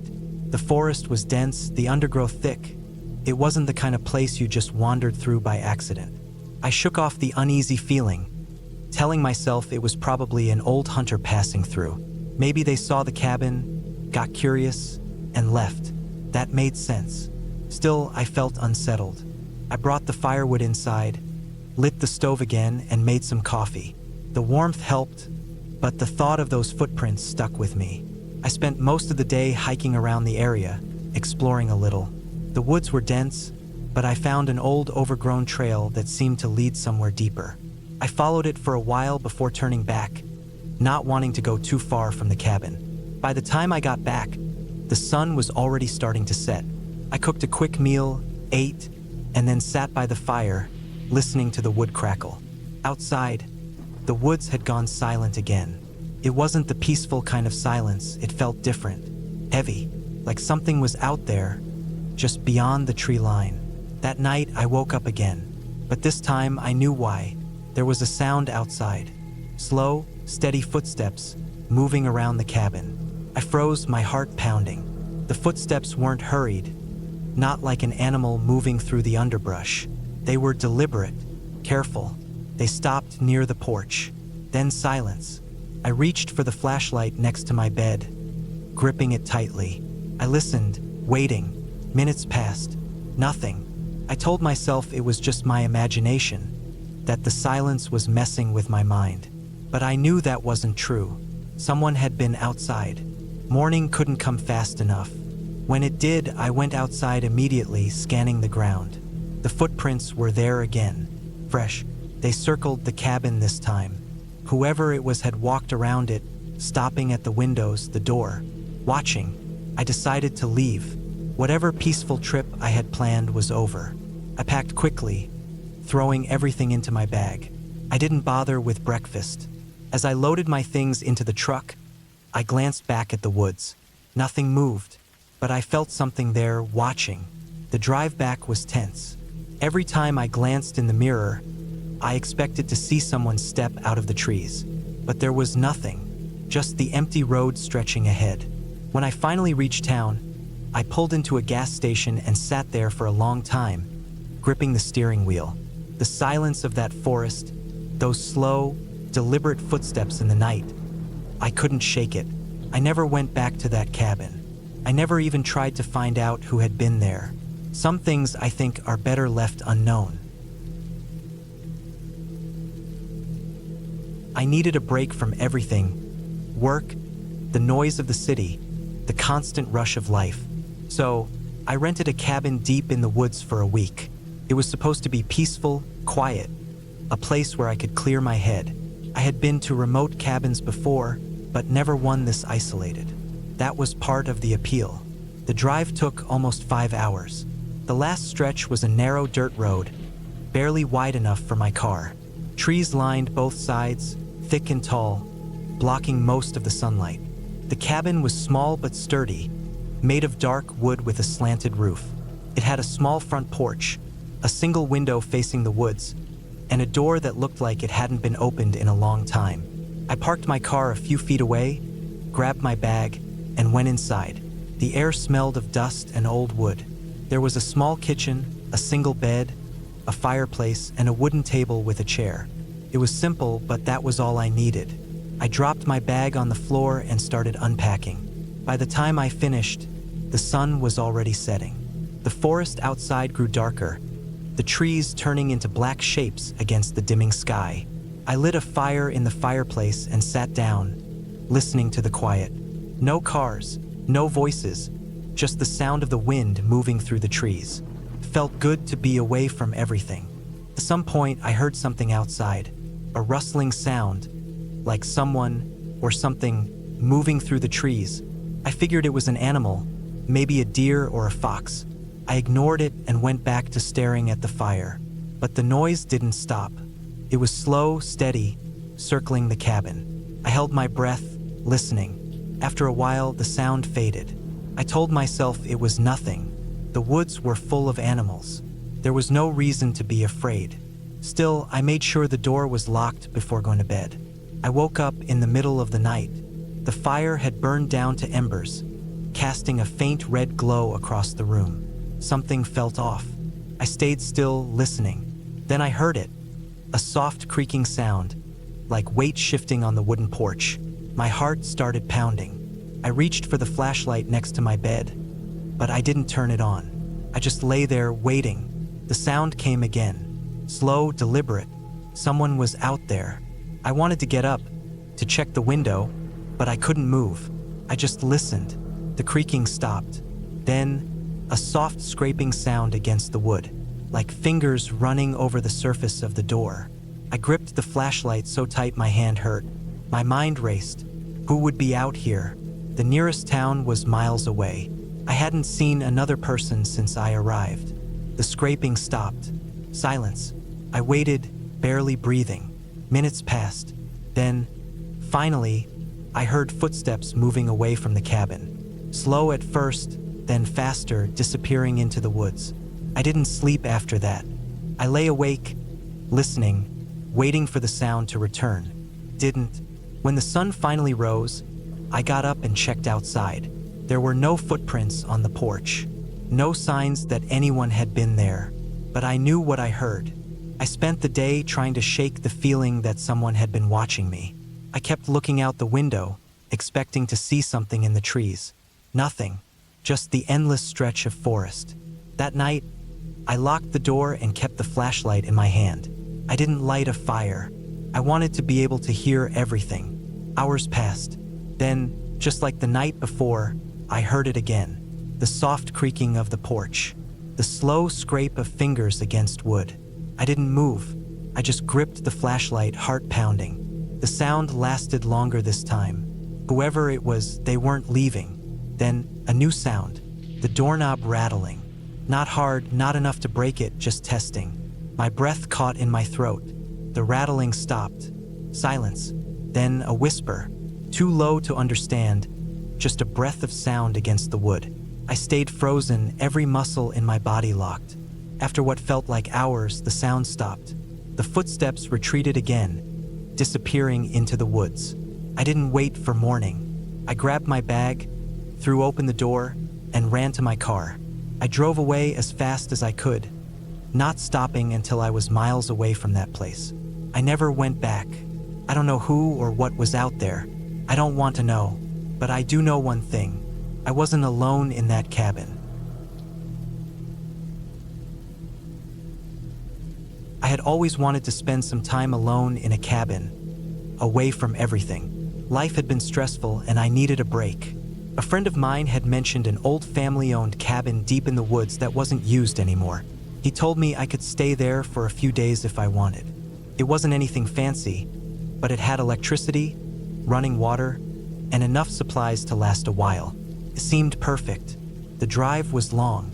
The paved roads turned into dirt ones, and eventually, I had to park my car and hike the last stretch. The cabin was isolated, surrounded by nothing but trees and silence. It looked old but solid, with thick wooden walls and a simple porch out front. There were no neighbors, no signs of people for miles. Exactly what I wanted. The inside was basic but comfortable. A fireplace, a small kitchen, an old wooden table, and a single bedroom with a creaky bed. The windows were covered in dust. The air smelled like wood and age. There was a radio but no phone signal. I didn't mind. I had brought books, food, and enough to keep me busy. The first day was peaceful. I sat on the porch, listened to the wind in the trees, and felt my stress melt away. I cooked a simple meal, read for a while, and went to bed early. The quiet was soothing. The first night, I woke up suddenly. I didn't know why at first.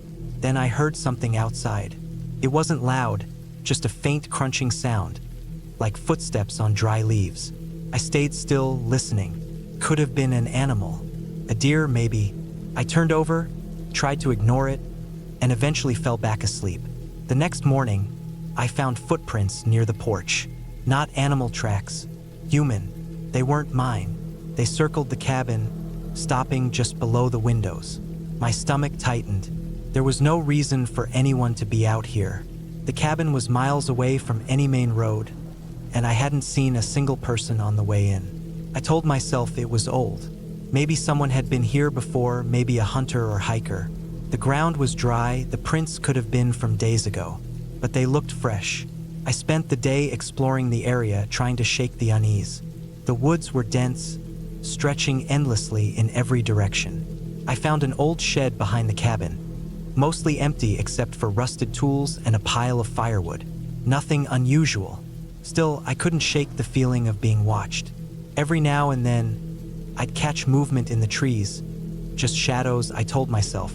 Just the wind. That night, I locked the doors and windows before going to bed.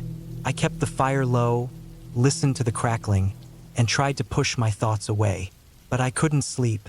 Hours passed, and I just lay there, staring at the ceiling. Then I heard it again. Footsteps, slow, deliberate, moving around the cabin. I held my breath, heart pounding. I wanted to believe it was an animal, but deep down, I knew it wasn't. The steps were too steady, too human. They stopped right outside the window. I stayed completely still. The air felt heavy. Then I heard a soft sound. The doorknob turning. Not rattling, not forced, just a slow, quiet turn. Whoever it was, they were trying to be careful. The door was locked, but I knew that wouldn't matter if they really wanted to get in. My mind raced. I had a knife in the kitchen, a fire poker near the fireplace, but I didn't dare move. Minutes passed, stretched endlessly. Then the footsteps moved again, slowly, around the cabin, fading into the trees. I didn't sleep after that. I stayed awake, listening. When morning finally came, I stepped outside, half expecting to see nothing. But the footprints were there, fresh ones, leading from the woods, circling the cabin, stopping at the door. I packed my things, fast. I didn't care how peaceful the place was supposed to be. I wasn't staying another night. The hike back to my car felt longer than before. Every snap of a twig made my skin crawl. I kept looking over my shoulder, expecting to see someone, but there was nothing. Just trees, silence, and that unbearable feeling that I wasn't alone. When I finally reached my car, I locked the doors and drove until I was back on paved roads. I didn't stop, didn't look back. I never told my friend what happened. I just thanked him for letting me use the cabin and made up some excuse about cutting the trip short. But I know what I heard. I know what I saw, and I know someone was out there. I had been looking forward to this cabin trip for months. I needed the break. Life had been stressful, and the thought of spending a few days alone in a remote cabin deep in the woods felt like the perfect escape. No distractions, no noise, just me and nature. I had booked the place through a small rental site, run by a local who barely advertised it. That was part of the appeal. The drive was long, taking me far from any major town. The roads became narrower, winding through thick forest until eventually, I was on a dirt path that barely looked used. The GPS had stopped working an hour ago, but I had printed directions just in case. The last stretch of road was rough, with potholes and tree roots pushing through the ground. Finally, I saw the cabin. A small wooden structure, simple but sturdy, sitting in a clearing surrounded by tall pines. I parked and stepped out, stretching after the long drive. The air was crisp and clean, the silence deep. No traffic, no distant hum of civilization. Just the sound of the wind moving through the trees. The cabin was exactly as described. One room with a small kitchen, a fireplace, a bed against the far wall, and a bathroom with an old but functional shower. There was no electricity, just a few oil lamps and a wood-burning stove. That was fine. I had packed everything I needed: food, extra blankets, even a book or two for the evenings. I spent the first couple of hours settling in, unpacking my bag, and checking the place out. The only sign of other people was a small stack of firewood left by the owner, neatly arranged under the overhang of the porch. I appreciated that. It meant I wouldn't have to go looking for dry wood right away. I started a fire in the stove, making the cabin warm and comfortable as the sun started to set. That first night was peaceful. The fire crackled softly, and I sat on the small wooden chair near the window, sipping hot tea and enjoying the quiet. The darkness outside was absolute. No streetlights, no distant glow from a town, just blackness beyond the trees. I felt safe inside, though. The thick logs of the cabin felt solid, protective. I slept well. The bed was old but comfortable, and the warmth from the stove kept the chill away. I woke up early, made a simple breakfast, and decided to explore the area. There were no marked trails, but I had brought a map and compass. I walked through the woods, following no particular path, just enjoying the fresh air and the solitude. A few hours in, I noticed something strange. A boot print in the mud. It wasn't mine. It was bigger, deeper. Someone else had been here recently. I stood still, listening. The forest was quiet, only the occasional rustle of leaves as a breeze passed through. I looked around but saw nothing unusual. Still, the print unsettled me. I wasn't expecting to run into anyone out here. The owner had told me the cabin was rarely rented, and there were no other homes or camps nearby. I kept walking but stayed more alert. Every snapping twig, every shifting shadow put me on edge. After another hour, I turned back. I had seen enough for one day. Back at the cabin, I locked the door behind me. It felt unnecessary, but the sight of that footprint had left a feeling I couldn't shake. I spent the rest of the day close to the cabin, gathering more firewood and making a simple meal. As the sun set, I felt more uneasy than before. I told myself it was just my mind playing tricks on me. Then, as I was preparing to go to bed, I heard it. A sound outside, a soft crunch of leaves. I froze. For a moment, I held my breath, listening. The sound didn't come again, but my heart was pounding. I moved to the window, peering out into the darkness. Nothing, just trees and shadows. I waited for several minutes before stepping back. Maybe it was an animal. That had to be it. I went to bed but didn't sleep well. Every noise outside made me tense. At some point, exhaustion won, and I drifted off. In the morning, I stepped outside, scanning the ground around the cabin. Then I saw them. More footprints. Not just one set, two. They circled the cabin, stopping near the window where I had been last night. Someone had been watching me.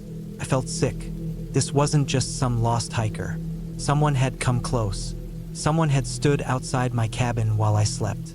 I grabbed my bag, threw everything inside without bothering to organize it, and locked the cabin behind me. My truck was still there, untouched. I got in, started the engine, and left without looking back. The drive back felt longer. Every mile put more distance between me and whatever or whoever had been out there. When I got home, I emailed the cabin owner, telling him what happened. He responded quickly, saying no one else had rented the place in months. He seemed concerned but had no answers. I haven't gone back. I love the wilderness, but I won't stay in a remote cabin alone again. Some places are better left undisturbed. I always loved getting away from everything, just shutting out the world for a few days. That was why I rented a cabin deep in the woods, far from any town, far from people, far from anything. It was supposed to be peaceful, a way to relax and disconnect. But looking back, I wish I had never gone there. The cabin was old but solid. It was a one-room structure with a small kitchen, a fireplace, and a bed pushed against the far wall. The wooden floors creaked under my boots when I stepped inside. The air smelled faintly of dust and wood smoke. There was no electricity, just a few old gas lamps hanging from the walls. It was exactly what I was looking for. The first day was uneventful. I unpacked my gear, set up a small fire outside, and made some food. The quiet was almost too much at first. No cars, no voices, just the wind through the trees and the occasional rustle of an animal in the underbrush. I spent the evening sitting by the fire, eating, watching the sky darken. When the cold started creeping in, I went inside, locked the door, and settled in for the night. I woke up in the middle of the night. Something felt off. I wasn't sure what had woken me, but the air inside the cabin felt different, heavier somehow. I listened for a while, but all I could hear was the wind outside. I told myself it was just my mind playing tricks on me and forced myself back to sleep. The next morning, I went outside and walked around the cabin. That's when I saw them. Footprints in the dirt, circling the cabin. They were deep, heavy prints, not the light tracks of an animal. Someone had been there, walking around while I slept. I felt a chill run through me. I wasn't alone out here. I spent the rest of the day on edge. I kept checking the tree line, expecting to see someone watching me, but there was no one. I tried to push the fear down, telling myself it was probably just some hunter passing through. Maybe they saw the cabin and got curious. That was possible, right? That night, I locked the door and set a chair against it. I kept my knife next to me, barely sleeping. Every little noise made me jump. The wind against the windows, the crackling of cooling wood. I told myself I was being paranoid, but I couldn't shake the feeling that I was being watched. Then, around midnight, I heard it again. Footsteps, slow, deliberate, moving around the cabin. My heart pounded in my chest. I gripped my knife, staying as still as possible. The footsteps stopped right outside the door. I could hear breathing, slow and steady. Whoever was out there was standing just on the other side of the wood. I didn't move. I didn't make a sound. I just waited. Minutes passed. Then, just as silently as they had come, the footsteps moved away. I listened until I couldn't hear them anymore. When the sun came up, I packed my things and left without looking back. I never found out who was out there that night. I never went back to that cabin. Some places are meant to be left alone.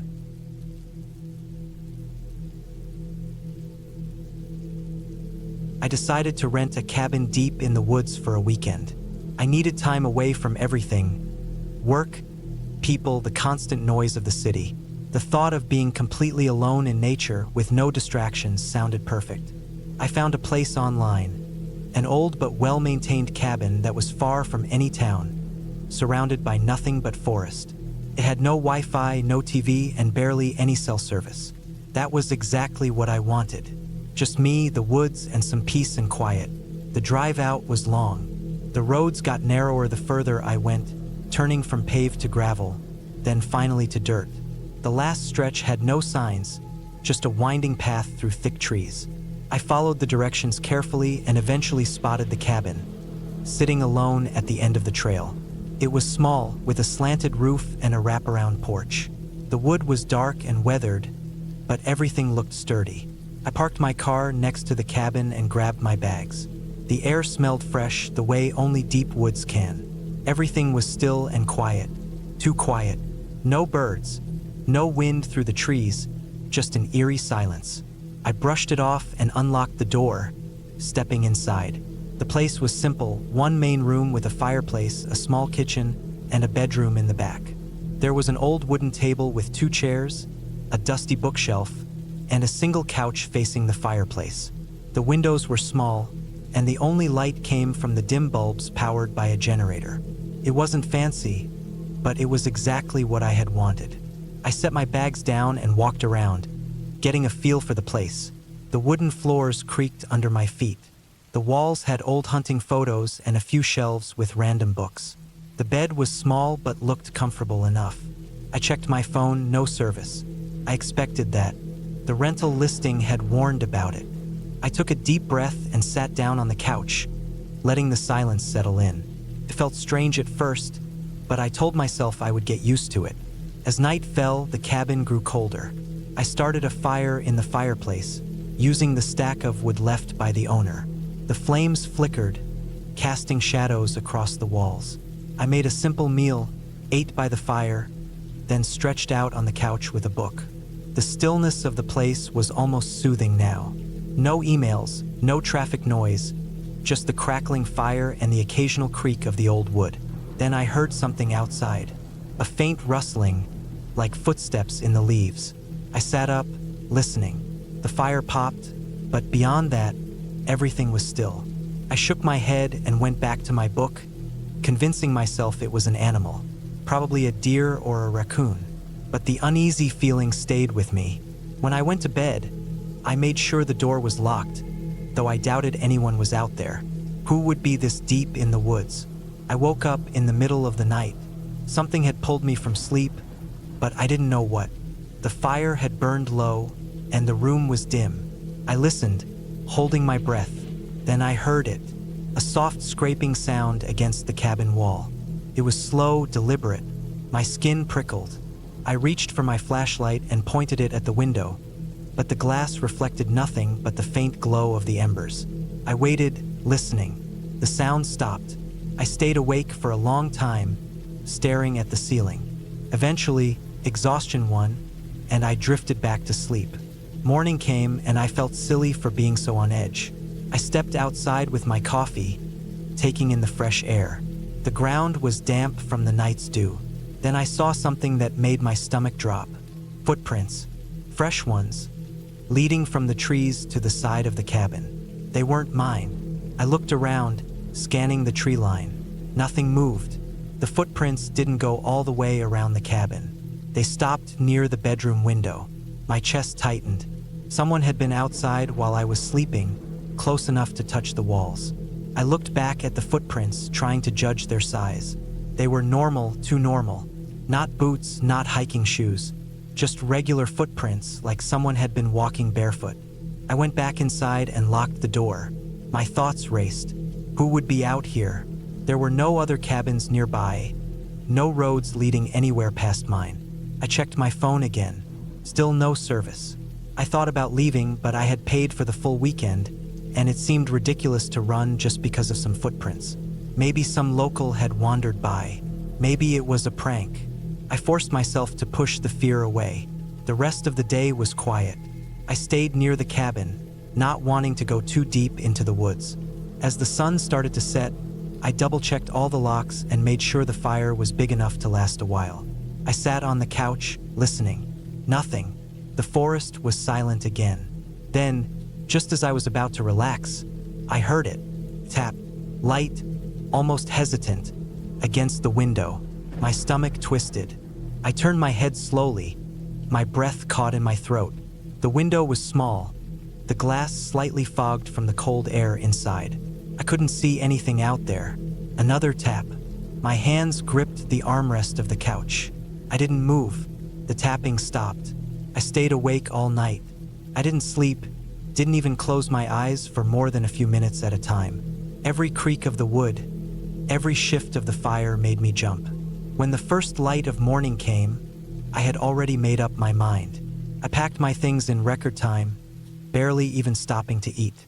I didn't care if I had paid for another night. I was leaving. As I loaded my bag into the car, I looked at the cabin one last time. That's when I saw it. Something that made my breath catch.